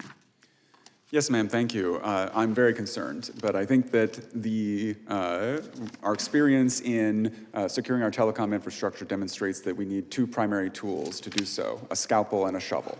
A scalpel to excise those high-consequence, high-risk pieces of technology, and a shovel to build those factories so they can produce their replacements. Okay, thank you. I want to shift to talk about cyber threats to our local distribution system, the low-voltage local transmission system that delivers power during the last mile to our homes and businesses. The local distribution system is vulnerable to cyber attacks, and it often receives less attention. Mr. Krejsa, are you concerned that we're not paying enough attention to the local distribution system?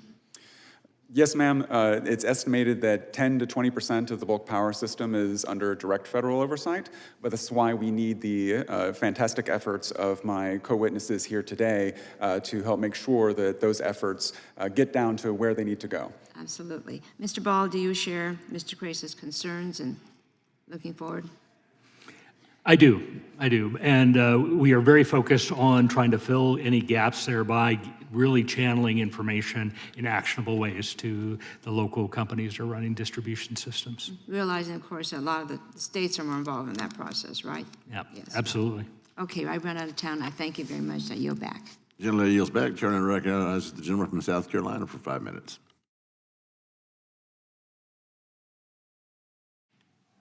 Thank you, Mr. Chairman, and thank you to our witnesses for being here today. If the power goes out, everything stops. Hospitals, water systems, communications network, everything.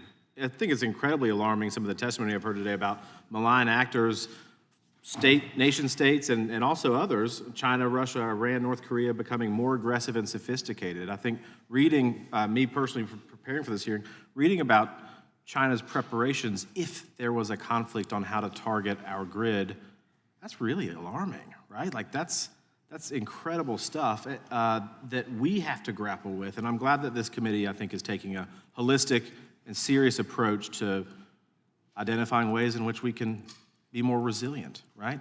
That we can withstand these types of cyber attacks.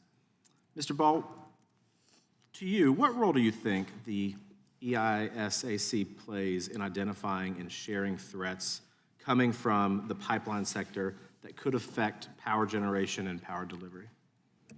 Thank you. It's a very good question. And I would have to say you characterized the productive paranoia that I think all of us operate under. And we, to that point, with our, particularly with the natural gas sector, we've actually had partnership from an EISAC perspective that goes way back. We worked actually with the downstream natural gas ISAC, what is now the one ISAC. This is a network of information sharing that happens every day. We believe that the trades also work very closely together, meaning AGA, INGA, and our electric trades actually do work very close together and worry about the complex interdependencies between those different systems. Do you think, in that same vein, though, that you have sufficient visibility into pipeline sector threats, or are there any blind spots that Congress should consider for today's hearing? Well, I think we certainly have lots of insights into the threats that are part of it. I think what is particularly challenging is the dynamics of those systems when it comes to natural gas and the operational realities of those assets when in need to supply the electric sector. There's a lot of good. In fact, there was an excellent exercise that EEI facilitated that actually brought leaders together to tackle some of those issues, like how do we deal with these complexities when a very bad day happens. What about Congress? Are there blind spots that Congress needs to be aware of? You know, it's hard to speak to that. I actually, you know, have to believe we do not have perfect visibility. None of us should be able to claim that. And I think there's always an opportunity to improve there, so. Thank you. Ms. Artz, from the perspective of investor-owned utilities, do you think that the utilities are receiving actionable intelligence quick enough to prepare for threats, or could that could move between sectors like gas and electricity? Thank you for the question. As one of my colleagues stated earlier, we can always do better. We are doing a lot of that improvement on sharing actionable intelligence out to the entire industry via the Energy Threat and Analysis Center and the regular information sharing that occurs between the EISAC and the downstream natural gas ISAC. We are very collaborative as an industry because we are interconnected and we understand that. So sharing this information to all of our peers throughout the country, across the industry, is incredibly important to guarding against the threat. Thank you for that. Mr. Lindahl, rural electric cooperatives are serve large geographic areas, less people, less resources oftentimes. Does cross-sector information sharing provide sufficient visibility for rural systems, or are there gaps that make that job much harder to manage for smaller utilities? It helps. You know, there's always gaps because we don't know what we don't know, and, you know, we can always improve on that. But the information we get, we react, and we have the same processes in place that, like the information that an Xcel Energy would get. We utilize the same tools, the same resources, the same opportunities. Do you find that it's harder to manage from a rural electric perspective? It is, because our resources are sometimes very tried. It's hard to find the team, the staff that wants to live in rural America that has the expertise to do what we need to do. So that's why we come together as cooperatives with like InterECA and create programs like the RMUC that we can actually bridge the gap and act like a larger entity, even though we're 900 smaller entities. Great, so you're taking sufficient steps then to bridge that gap. That's I think right. was your term.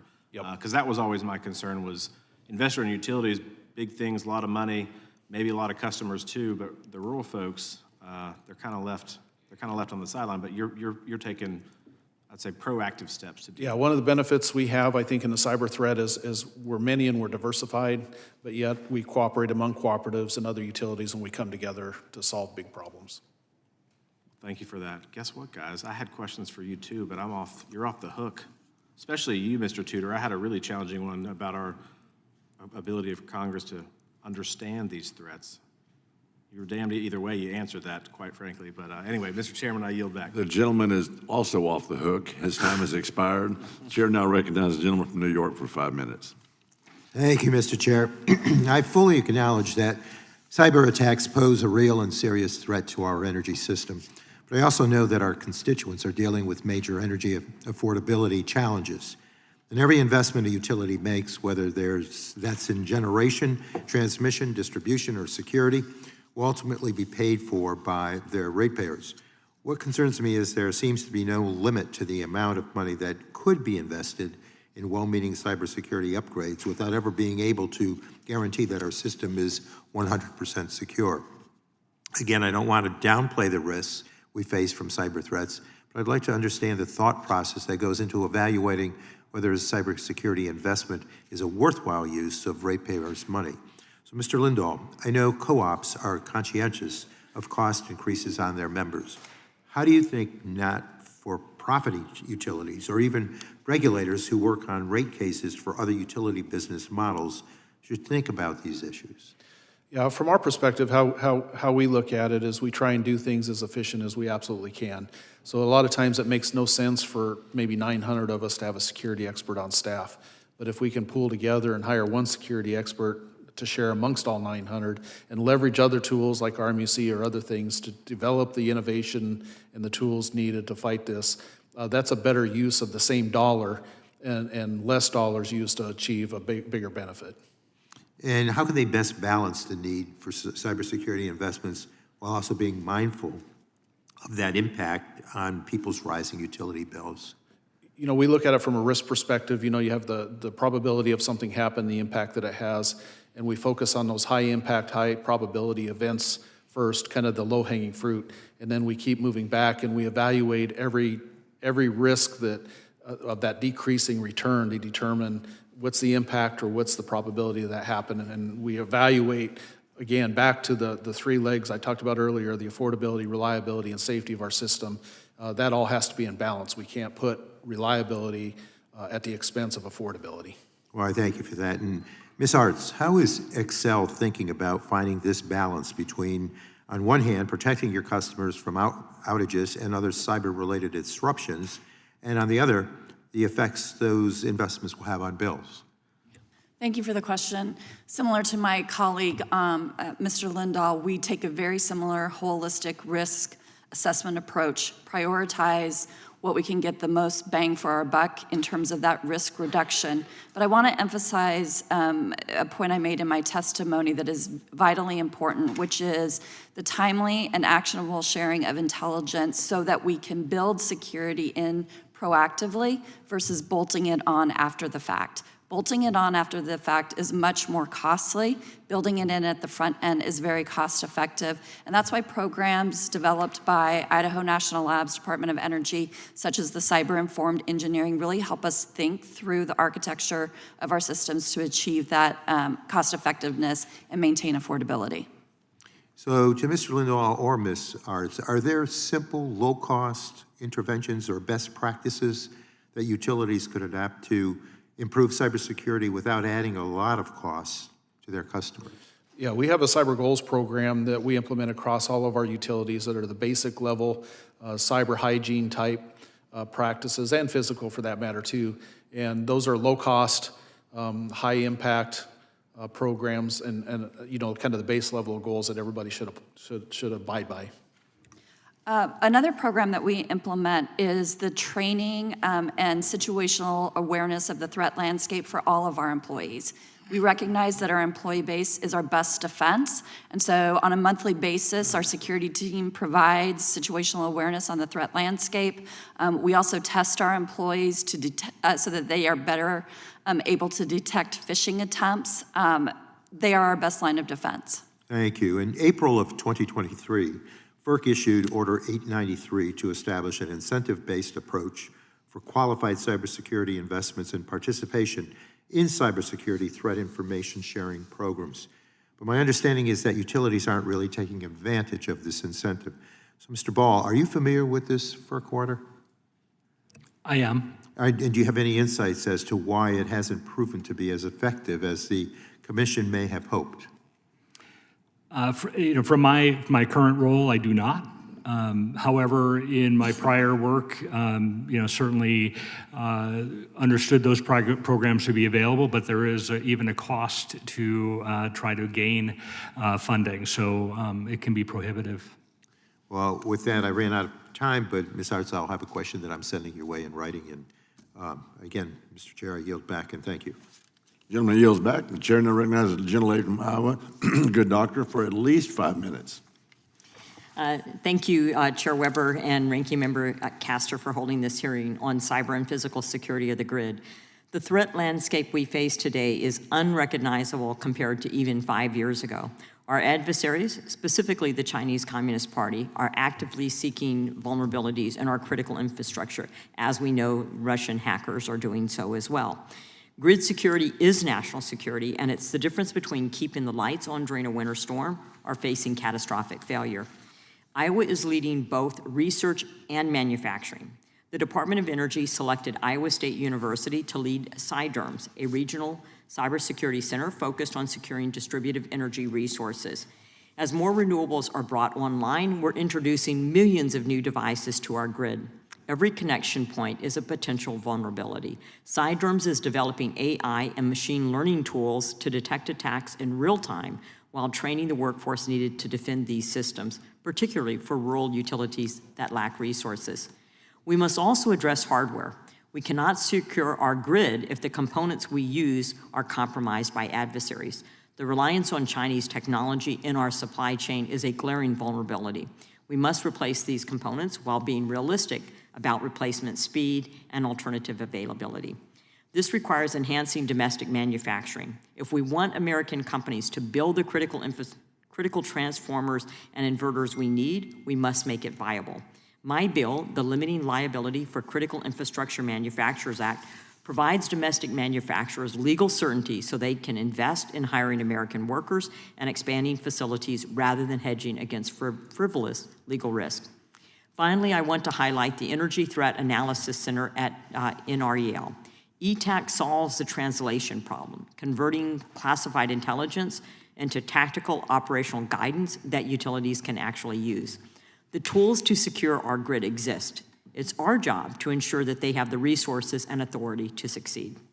Mr. Ball, the risk environment is intensifying. We're adding technology to the grid, expanding it to meet surging demand, modernizing aging infrastructure while geopolitical tensions are rising. We need coordination between the private sector and the federal government, DOE, CISA, FERC, the White House, and others to move quickly and securely. Can you speak to how the coordination is working today and where you see gaps that need to be addressed?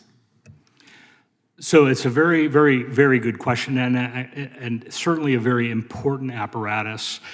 Speaking from the perspective of the EISAC, we see ourselves and we are positioned to be a conduit of information sharing. So with our government partners, with our industry partners, we serve as a pathway and a bi-directional, multi-directional pathway for that information sharing. So as curators of that information, we need to see that thriving.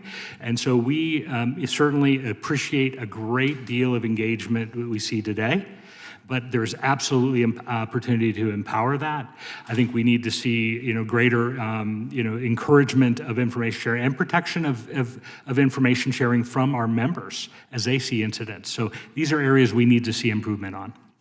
Thank you. Mr. Lindahl, Iowa has rural utilities that are already resource-strapped. When we tell them they need to replace outdated equipment and integrate new AI systems, what does that actually cost and who's going to pay for it?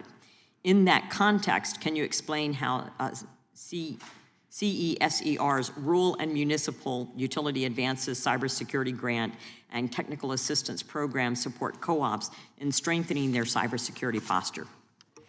Yeah, for the specific costs, I can't necessarily address that for every co-op, but when we make investments in any tool, we do a return on investment analysis just like any good business would do. And we look at what it's going to provide us and what it costs us and make sure we get back out of it. By pooling our resources together through programs like the RMUC, we can develop these things collaboratively. So instead of, again, 900 of us developing an AI tool, let's say for an example, we can come together and develop one tool that works for all of us. And those are the ways we kind of have been working together to solve that problem.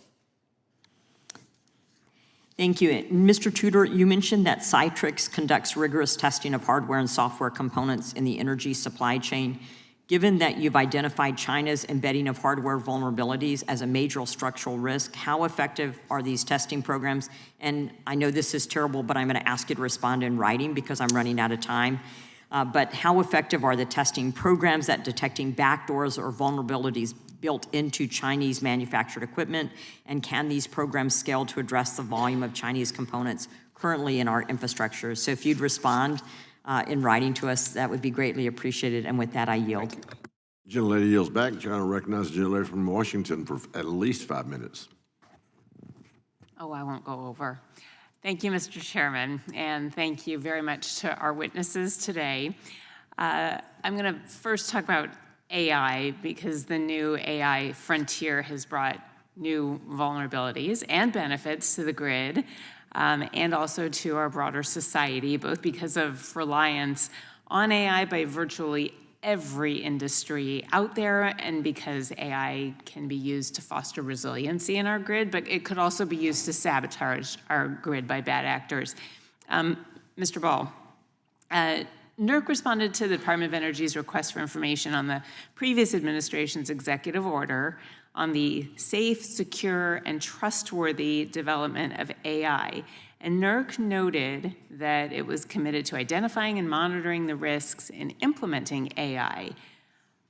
things are moving quickly. It's a moving target, and I was just wondering if you could quickly talk about what your observations are on the current risks associated with AI on the bulk power system. Well, I think it's a great and actually very broad question, but I would say that, I think you characterize it very well, that it is a prolific factor in, managing information and technology, and certainly is within, the energy sector. I think that we are certainly learning how it can be misused.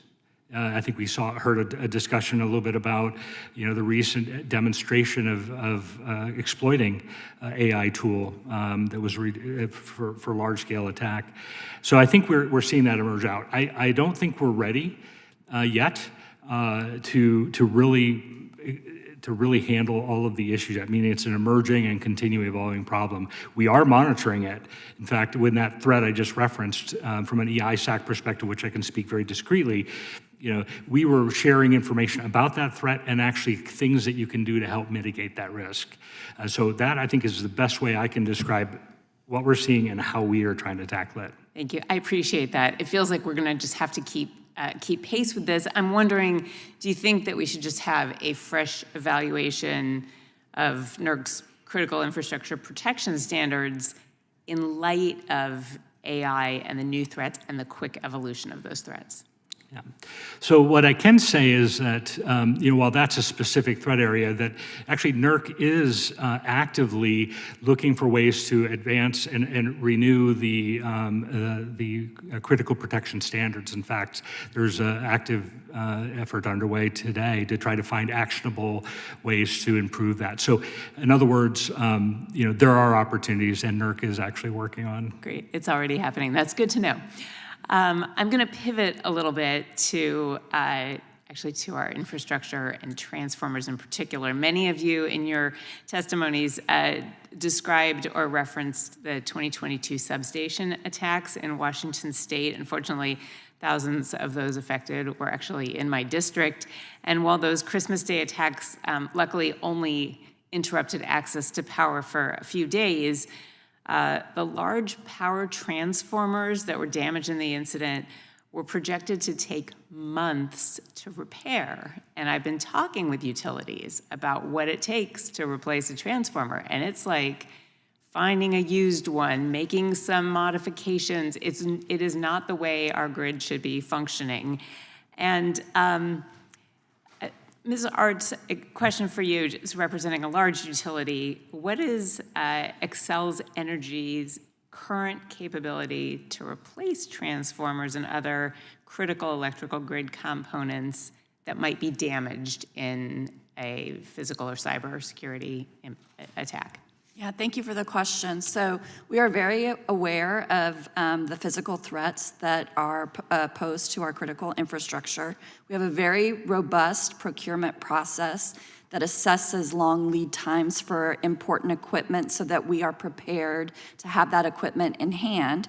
Importantly, as an industry, we have taken on a couple of initiatives to better provide availability of this critical equipment. One example is the Electricity Subsector Coordinating Council, because of delays in equipment lead times based on the pandemic, looked at the opportunity to reduce the number of specifications for individual transformers, thereby increasing the availability of that critical equipment.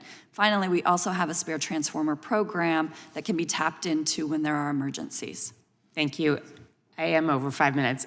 Just thank you for pointing that out, because I think Ms. Miller-Meeks pointed to this too. We rely on China, long lead time, too much individualization in what kinds of transformers can be used. And so it's really hard to have a national stockpile. And I think that's something this committee is going to need to help figure out. Thank you, and I yield back. Gentlelady yields back. Chair now recognizes the gentlelady from Florida for at least 5 minutes. Thank you, Mr. Chairman, and to our witnesses. Cybersecurity is national security, and we must remain vigilant in maintaining the security of our grid and all of our critical infrastructure. As cyber and physical threats continue to grow in scope and sophistication, it is essential that we evolve with the threat landscape and that we continue to leverage our public-private partnerships, foster information sharing, and build our cybersecurity workforce to be prepared to meet these challenges. So I appreciate all of our witnesses here today sharing your substantial expertise and insight about the ways in which we can best strengthen the security of our energy infrastructure and proactively mitigate threats from adversaries and malicious actors. Mr. Tudor, I'd like to start with you. In your written testimony, you noted the threat that Chinese state-sponsored cyber threats like Volt Typhoon pose to our electric grid. I was pleased that a few weeks ago, the House passed the Strengthening Cyber Resilience Against State-Sponsored Threats Act to establish an interagency task force addressing these cybersecurity threats. Can you describe for us how Volt Typhoon and similar actors attempt to infiltrate and disrupt our critical energy infrastructure or have the potential to lay dormant and do so at a future point? Yeah, thank you, Ms. Lee, for your question. It was encouraging to see that joint coordination at the federal level being prescribed. I think we are very concerned about the Chinese actors in particular. I mean, we note that Russian-affiliated actors tend to be very active. They don't lay dormant. They go for the jugular in many different ways. Volt Typhoon, Salt Typhoon, all of the things that we have designated there have not been imminent threats per se to our infrastructure, but they are, as you said, lying dormant, waiting for appropriate times to be activated. Across the interagency, the national labs, CSER and others are working on threat and incident response capabilities to be able to work with NRECA's other utilities to identify those threats and mitigate them where necessary and where possible. And I think we're also developing tools that can be applied across the industry to help with those hunt and threat activities. Understanding where the adversary may be is critical. One of the things that we also work on is something called consequence-driven cyber-informed engineering to try to understand not just what might happen, but what are the most important, impactful things that might happen and help the government understand where they might invest to mitigate those. Mr. Ball, on the subject of information sharing and incident sharing within the ISAC, you mentioned just a moment ago protection for members. Would you elaborate on whether there are obstacles or reticence that might exist for private partners sharing information about specific suspicious activity or incidents within the EISAC? If so, how can we overcome those? Or do you feel at this point that there is, in fact, a very open sharing of incident information within the EISAC? So it's a very good question. Certainly, information sharing, we see a tremendous, this industry is exceptional at sharing information, and I think we can continue to leverage that. One thing we see concerns about, you saw some of the liability protections that was in CISA 2015 that was issued out, with that expiring but subsequently being extended for a small period of time. Those provide some confidence to members to say, I can share. When we start to see erosion of that protection, then I'm worried about the atrophy of it. What I need is to see the opposite. We need to see increased sharing information. We need to, and the speed in which we do that needs to be based on trust and confidence. And that's something we, I think, have a challenge for.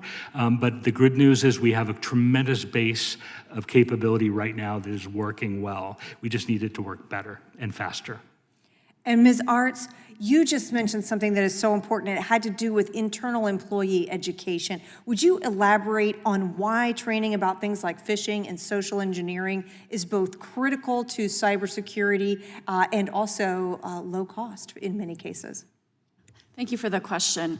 As I said, our employees are our best line of defense. We are being targeted because we provide essential energy services, both natural gas and electricity. We need our employees to understand that they will be targeted, and therefore we provide them briefs on the threat landscape so they can understand how China and others are targeting us, that they are aware of how clever bad actors are in their attempts to steal credentials that would then allow them to access our system. So I mentioned the phishing training that we do, so the testing that we do, so if you see it, you report it and don't click on it. Robust training practices to help them protect our infrastructure. Thank you, Mr. Chairman. I yield back. Gentlelady yields back. Chair now recognizes the gentlelady from our beloved Texas for at least 5 minutes. Well, thank you so much, Mr. Chairman, and thank you to all of our witnesses today for your testimony. It has been alarming and very important, and as we've heard today, the cybersecurity threats to our energy infrastructure are becoming more and more common and more dangerous every year. Someone said earlier in this hearing that this year looks different than even 5 years ago. I think that might be the understatement of the year. On all fronts, what is happening is really unrecognizable to many of us who were here 5 years ago, and it really is absolutely essential that Congress assert its authority and work to address the challenges that we face, especially now. We know, for example, just in 2023, Texans were shocked to learn that hackers that were backed by the Chinese government attempted to access the computer systems used to maintain our power grid in Texas. And fortunately, there's no evidence that those hackers gained entry. But if successful, attacks like these could be devastating, causing rolling blackouts for people who live across the state and obviously across the country on other systems. As well as cutting off power for emergency services, something we are all too familiar with in our region along the Gulf Coast, and someplace where long-term grid stability is absolutely a priority and a deep concern. So as grid operators work to expand our energy infrastructure in response to growing demand from AI development, which we've also covered a little bit today, we really have to expand our ability to address these cybersecurity threats.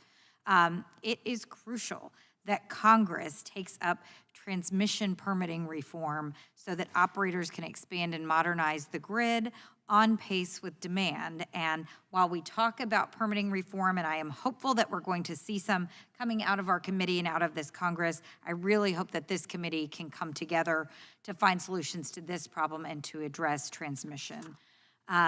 When I hear from our independent grid operator, ERCOT, about security issues, CRISP stands out as an exemplary partnership that's driving real results, and so I want to acknowledge that.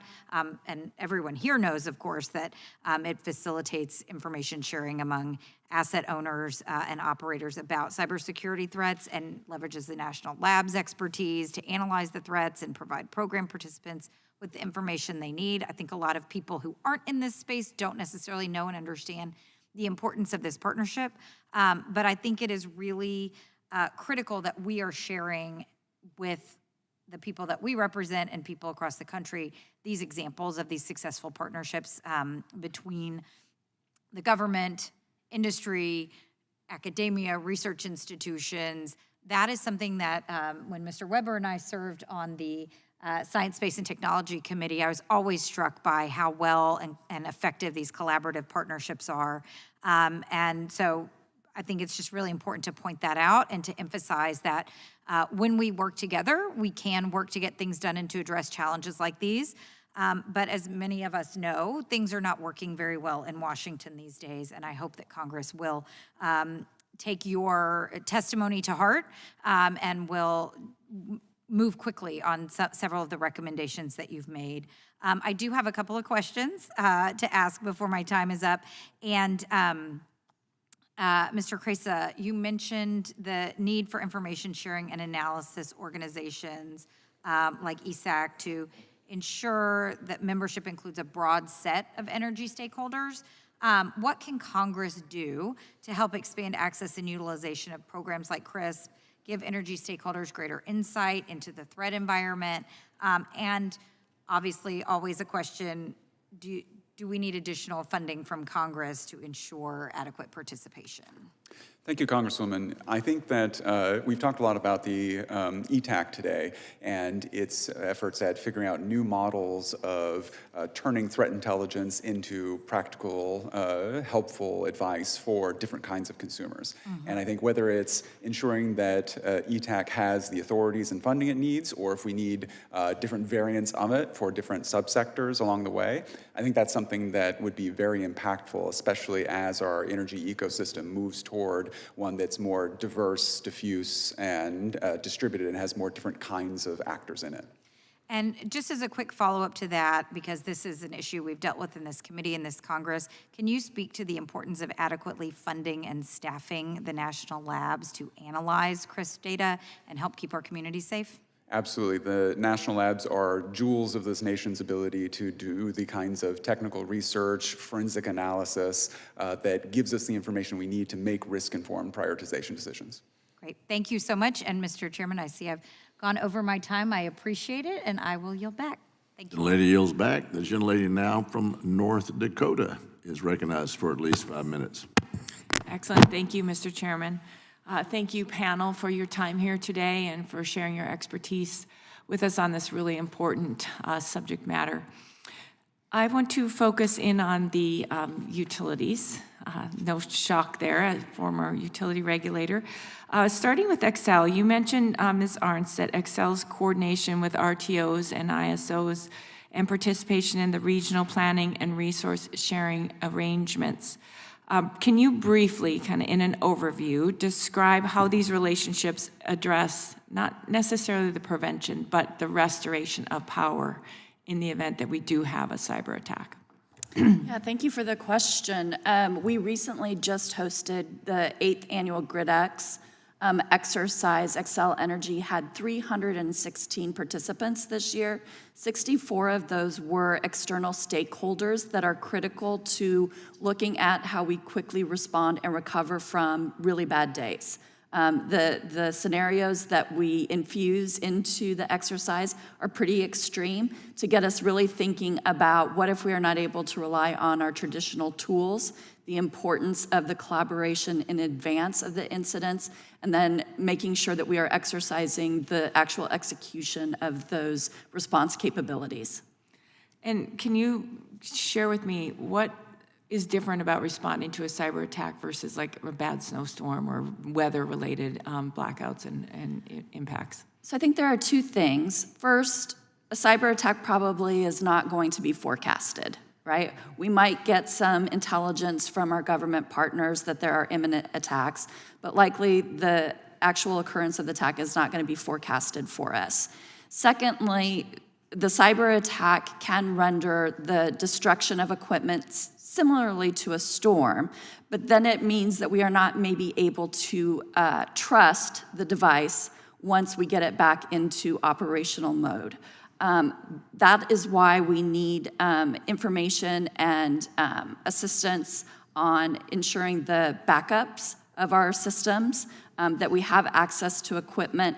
And then I'll just note that we as a company and industry are really looking more and more at zero trust types of environments, knowing that we have to be maybe suspicious of the device, the communication that's coming from it, so that we are operating in a mode or manner that allows us to continue to provide those reliable services. And then how does Xcel prioritize baseload units in emergency response drills? Congresswoman, I would probably have to get back to you on the exact answer for that question, but we do include all of our energy sources in our security drills. Okay, no worries. Are there emerging AI-related vulnerabilities, and how are you using AI to both detect and recover, and what other vulnerabilities are being created by AI? Both you and Mr. Lindahl, if you could address that. So we are working with the National Lab Complex with the Department of Energy on understanding the threats that are posed by AI. We are utilizing AI in our business environments to create efficiencies, but as with any new technology in the actual operational environments, we are slow to implement because we want to understand the impact on reliability from these new technologies. And the only thing I will add is we're working with vendors independently, but we're also working together with folks like NRECA to develop the AI tools to enhance our grid. Okay, very good. With 1 minute, 30 seconds remaining, Mr. Tudor, can you talk about how adversaries are using trusted vendors or software updated channels to gain access to critical systems in 20 seconds? Yeah, thank you for that question. Yeah, so the software update process, some of the various ways that technologies can be improved can also be another vector for malicious actors.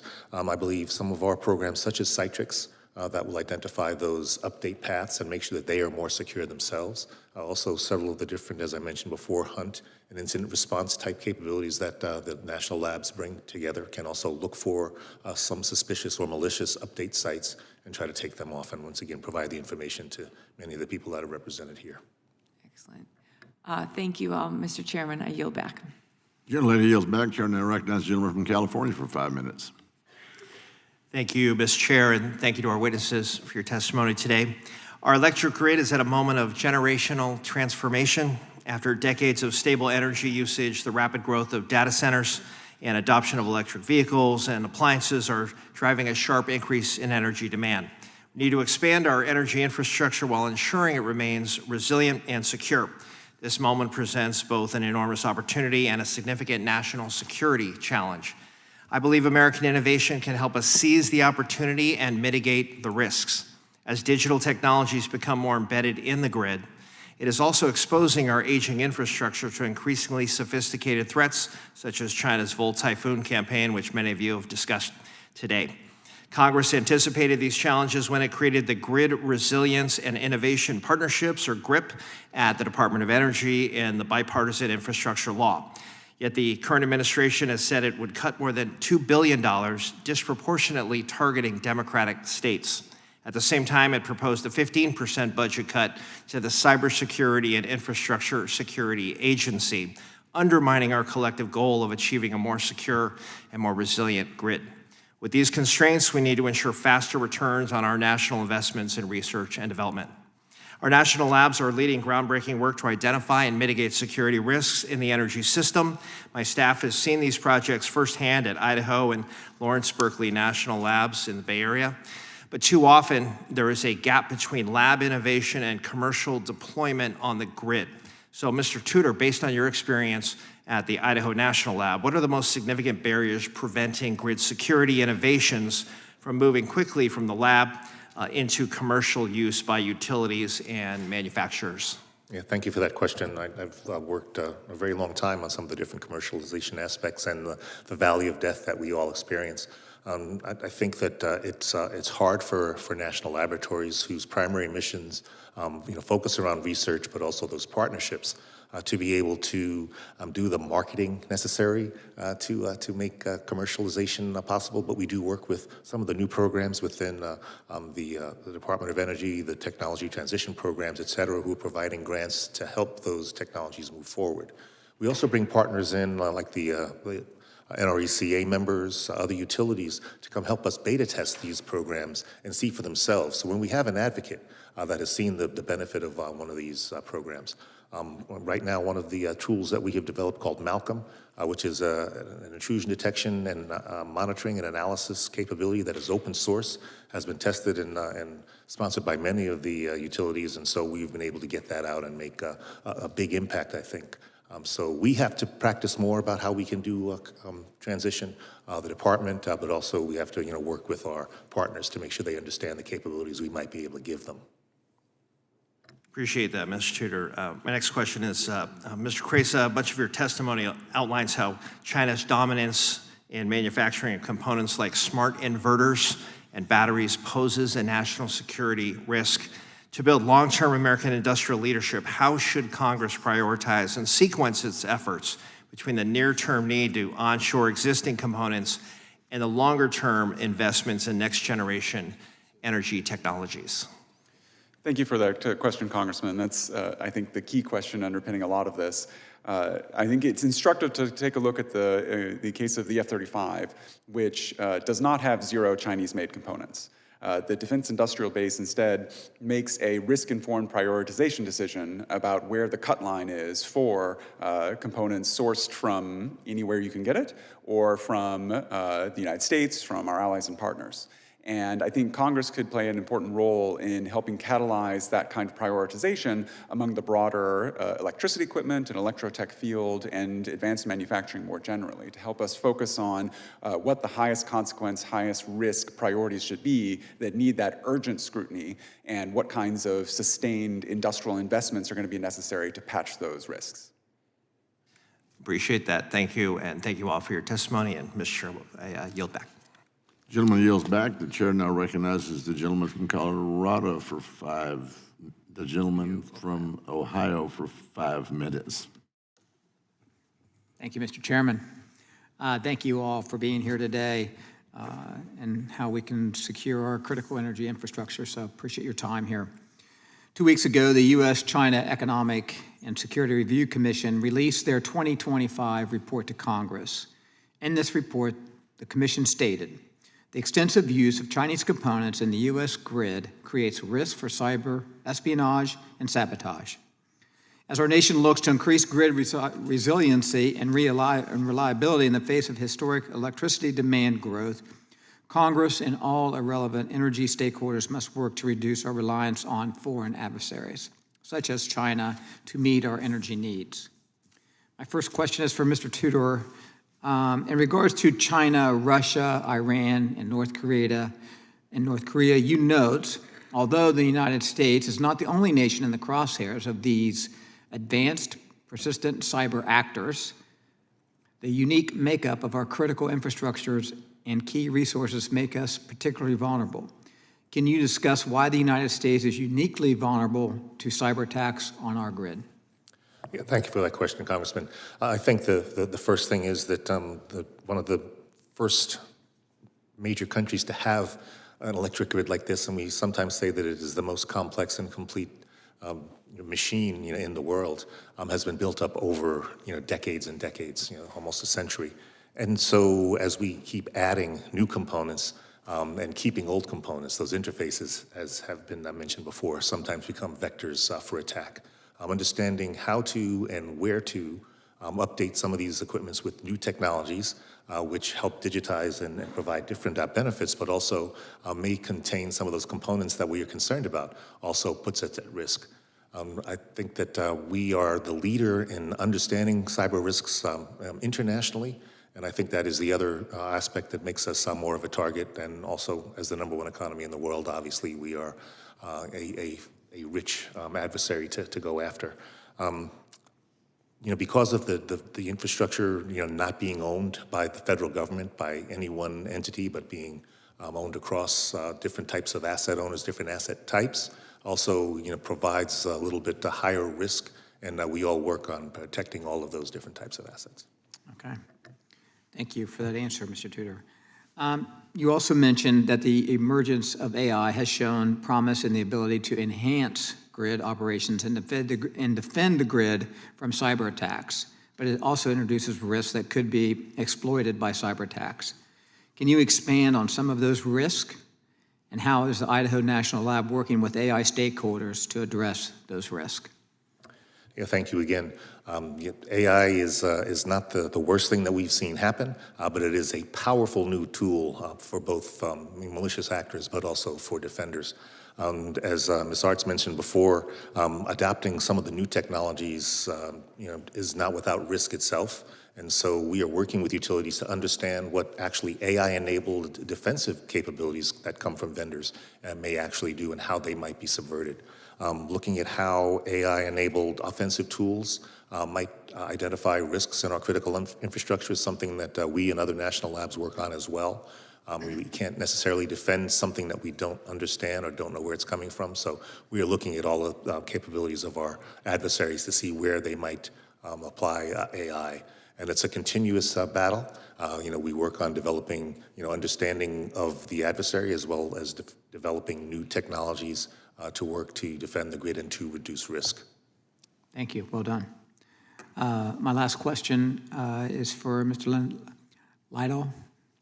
As you mentioned, rural electric cooperatives face unique challenges, as your infrastructure often covers thousands of square miles with few customers per mile. Can you discuss the difficulties co-ops might face protecting your rural and remote infrastructure, and how can Congress and relevant federal agencies support your efforts to protect against physical and cyber attacks to your infrastructures? 30 seconds, sir, please. Thank you. Yeah, it's a difficult challenge because we're so spread out. But how Congress can help is to continue to fund things that allow the innovation to address these challenges. So like the RMUC program and other programs like that, Congress can fund those and come together and allow the industry to identify the unique challenges they face and work together to solve those problems. Gentleman yields back. The chair now recognizes the good doctor from Pennsylvania Colorado for 5 minutes. Doctor or not, we recognize you. Thank you, Mr. Chair. I'm glad to be upgraded to doctor, even though I'm not, of course, to the ranking member, and then thanks to our witnesses for taking the time today. My first question will be to Mr. Krejsa. Did I say that right?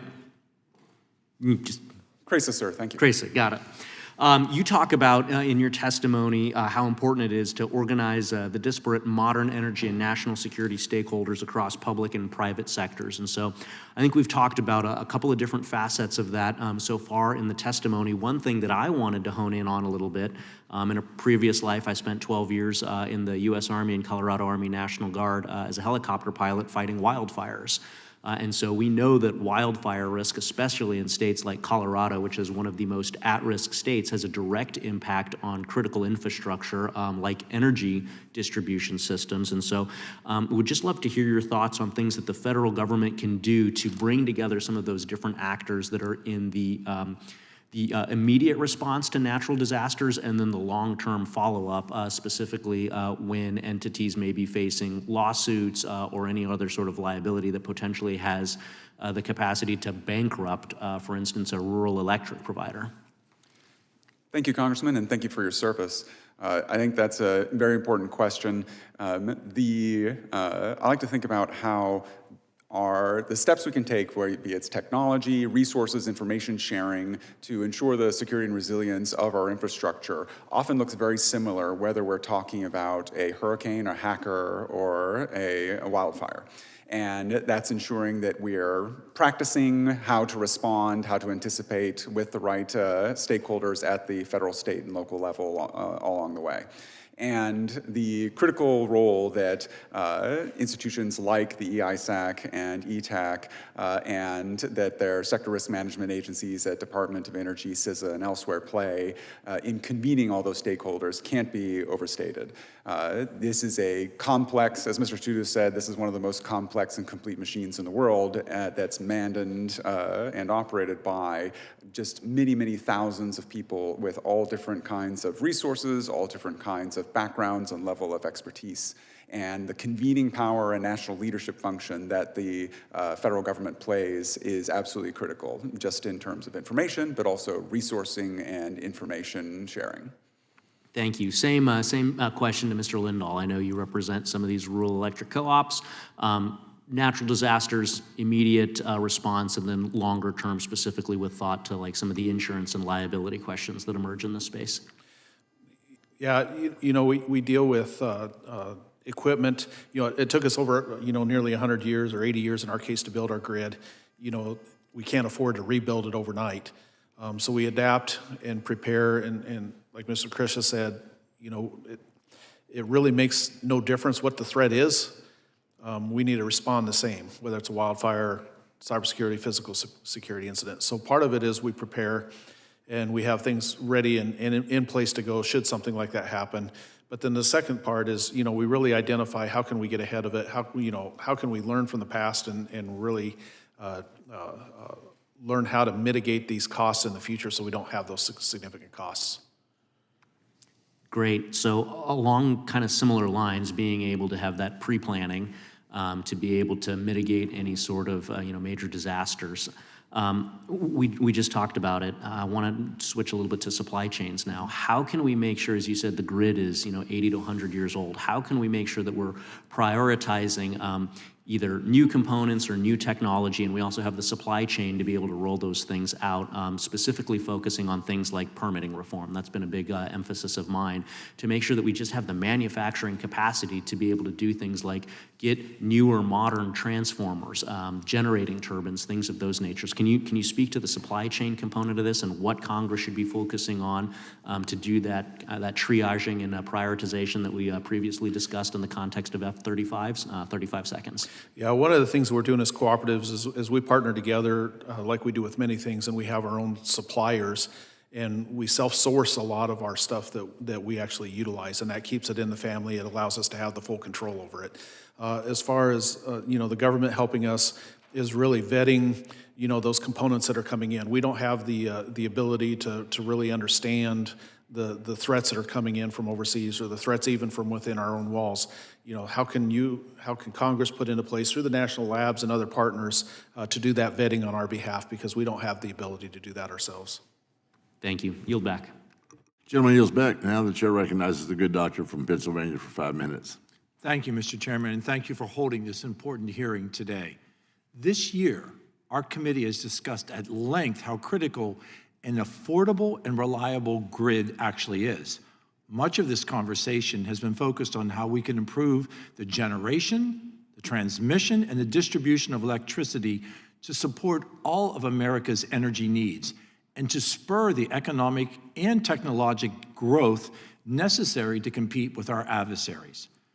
As electricity and the demand for it continues to grow, and as we build out more infrastructure to support this demand, securing the grid against both cyber and physical threats, these will both become even more challenging. Building up necessary energy infrastructure is the first step in reliability, but keeping it operational in spite of numerous state and criminal actors who see our electrical grid as a target will be a continuous and an ongoing challenge.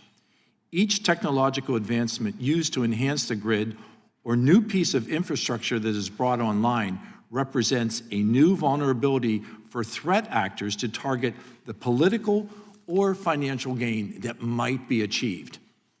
I represent an incredibly beautiful rural area in Pennsylvania, which provides unique challenges to both cyber and physical grid security. Mr. Lindahl, how can we ensure that we are utilizing the more limited resources in rural areas to identify and secure the infrastructure which is most vulnerable to attack and most critical to keep online?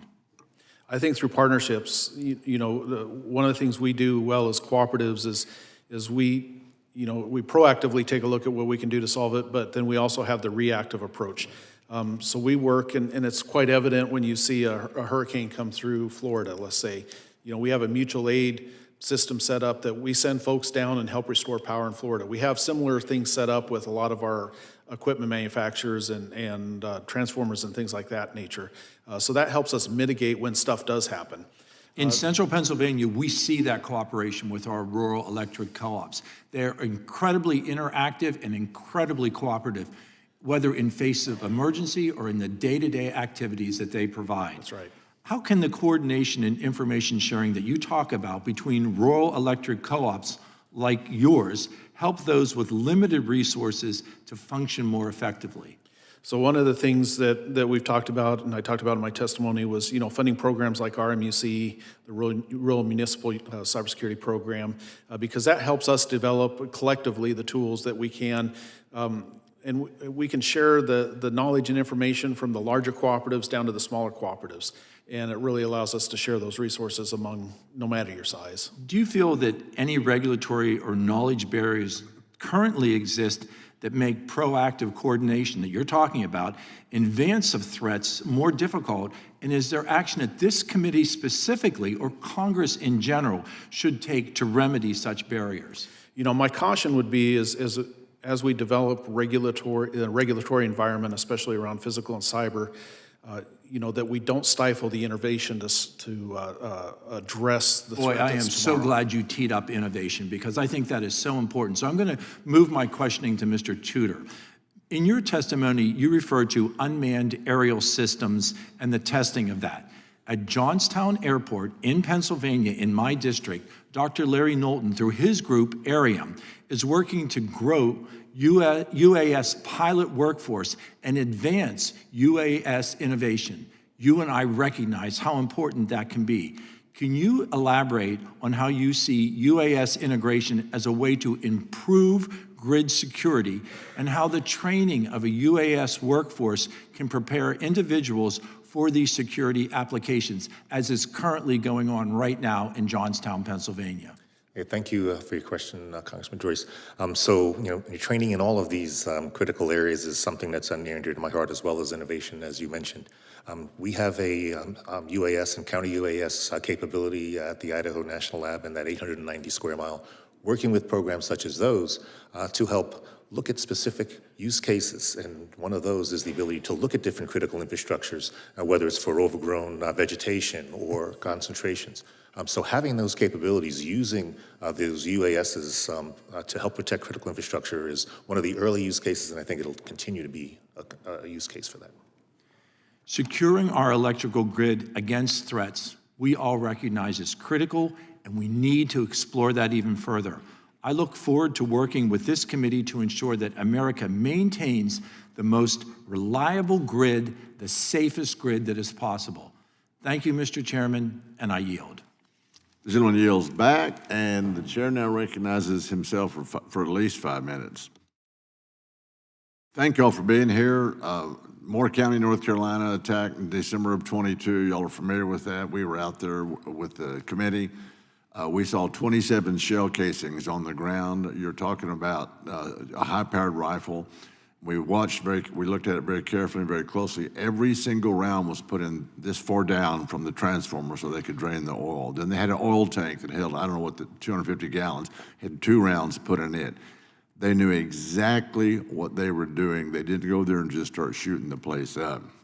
So when we talk about hardening the grid, are we talking about higher walls? Are we talking about getting that facility away from the beaten path, as the poet once wrote? Are we talking about having security there 24/7? Ideas on to protect these substations. Mr. Ball, we'll start with you. Well, thank you for that question, and certainly that concern has plagued us for many years. Our industry has seen it even with, vandalism, for that matter. But just all the way back to the Metcalf substation attack, where there was a very purposeful and knowledgeable physical attack on a substation, which had some significant implications. And I think we saw that flare up. I think what we need I don't think you can build a wall tall enough.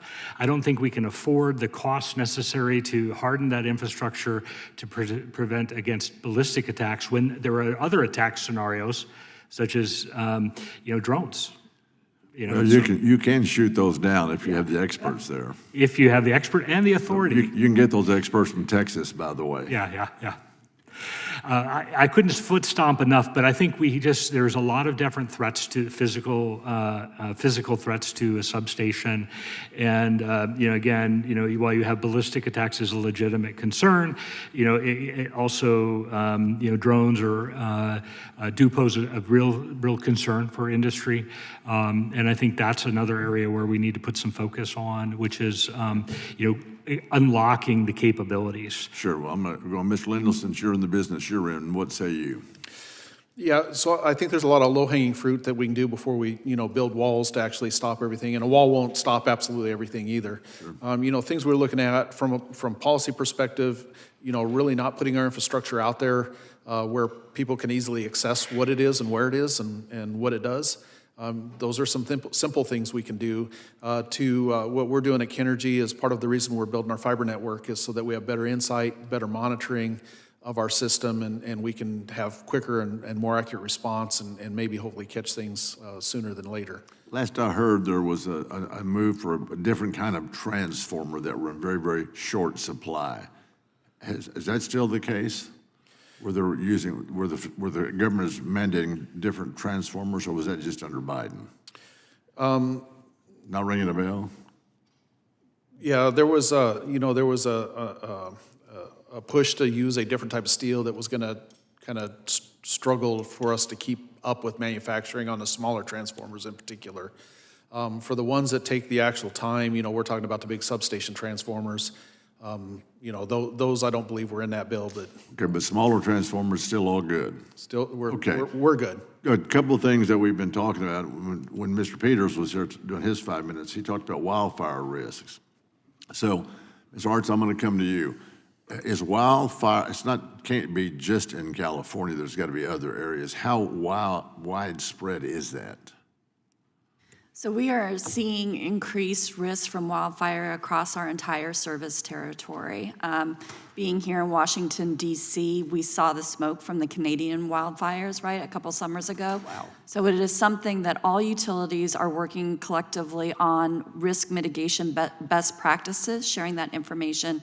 We're investing in technologies to better detect when fires are ignited, and then we're actively working with our government partners on access to the rights of way to do the vegetation management we need to do to minimize those risks. Okay, thank you. Now, the next question I have is about data centers. Has anybody come up with a concise guesstimate of how much power is going to be needed? I'll start with you, Mr. Is it Krejsa? Say your last name. Krejsa, sir. That's what I would have said. It's a very large amount. I think there's some question about precisely how much, but we're going to need more power than we have now and more flexibility than our grid currently provides. Okay, and then I'm going to go one more place before I yield to the gentleman from Michigan in just a minute. And that is this. Is anybody calculating what the United States population is going to look like in 4 to 5 years when all this stuff comes to fruition? Anybody? Do we know what the population is going to be? Is there any guesstimates that have been kind of mixed in with this discussion? Mr. Ball? I can't say that I have. Well, there's time. Ms. Artz? We work very closely as a regulated utility with our state regulators and other stakeholders and inject a lot of information in thinking through that resource planning that we need to do, but I don't know off the top of my head if it includes population. Lindahl? I don't have that information. Krejsa? I can speculate that probably not vastly different in 5 years, but potentially more after that. I think you're onto something there. It's going to be a lot more. Mr. Tudor? I don't believe, that I don't know that number, but I know that in a lot of the calculations and the answer, a very large number, the growing population was also included. Interesting thought popped up in my head listening to all this, all the discussion we're having. Thank you all for being here. Now, the gentleman from Michigan is recognized for 5 minutes. Thank you, Mr. Chairman. Michigan families are already paying the price for an energy policy that is based more on fantasy than on physics. Reserve margins are tightening, reliability warnings are increasing, and we are watching generational assets that were scheduled for retirement get pulled back into service because Democrats were more focused on solar and wind than nuclear and natural gas. The system cannot absorb the loss. The Campbell plant in Michigan is a perfect example. It was slated to shut down, but Americans could not afford to lose that reliable, dispatchable power. Now FERC is reviewing whether Michigan ratepayers should be compensated for the burdens of cost created by keeping this plant open and avoiding unavoidable brownouts for the rest of the region. We are continuing to work with those organizations here to make sure that Michiganders do not shoulder that burden alone. That tells us something very clear. Despite these facts, we are not transitioning from strength. We are backfilling reliability gaps created by policy decisions that were ignored the operational realities of the grid. Yet, Governor Gretchen Whitmer continues to push aggressive net zero mandates that force early retirement of dependable baseload generation, increase dependence on weather-driven imports, and accelerate deployment of complex digital systems that add new vulnerabilities without strengthening the backbone of the grid. At the same time, the technologies being deployed under these mandates, solar inverters, EV chargers, battery systems, are far more digitally connected than traditional generation. They increase the number of access points adversaries like the PRC can exploit, and they expand the cyber attack surface at the moment when the threat environment is becoming ever more aggressive, not less. So my concern today is straightforward. Michigan's being pushed into high-cost, high-risk energy future before the grid is ready, before cybersecurity standards have caught up, and before consumers have real protections in place. We need clear answers on reliability impact, the cyber vulnerability, and the financial burden being placed on families. Mr. Ball, in your view, are these rushed net zero policies creating both higher costs for families and greater cyber exposure for the grid, and at the very moment at which that we are changing course? To be candid, I don't have enough contextual understanding to be able to give an affirmative or negative answer to that, but I admit that it is a very significant issue. Okay, well then, net zero technologies such as solar inverters, EV chargers, battery systems, and similar technologies, does accelerated deployment of these devices expand the attack surface for adversaries such as PRC? Absolutely. And based on current threat levels, are today's NERC SIP standards sufficient to manage this increased digital exposure, or are we adding technology faster than we can secure it?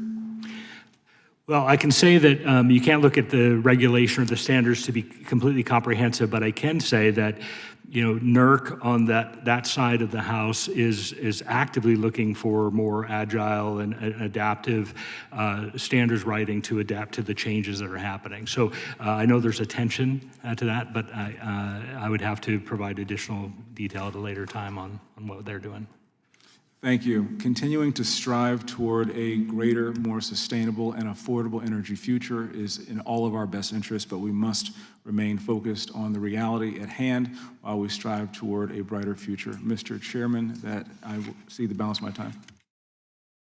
Gentleman yields back. I'd like to thank all of the witnesses for being here today. Members may have additional written questions for you all. That's the Texas term. I'll remind members that they have 10 business days to submit additional questions for the record, and I ask that witnesses please do your best to submit responses within 10 business days upon receipt of the questions. So I ask unanimous consent to insert in the record the documents including on the staff hearing documents list. With that objection so ordered, that objection, the subcommittee is adjourned.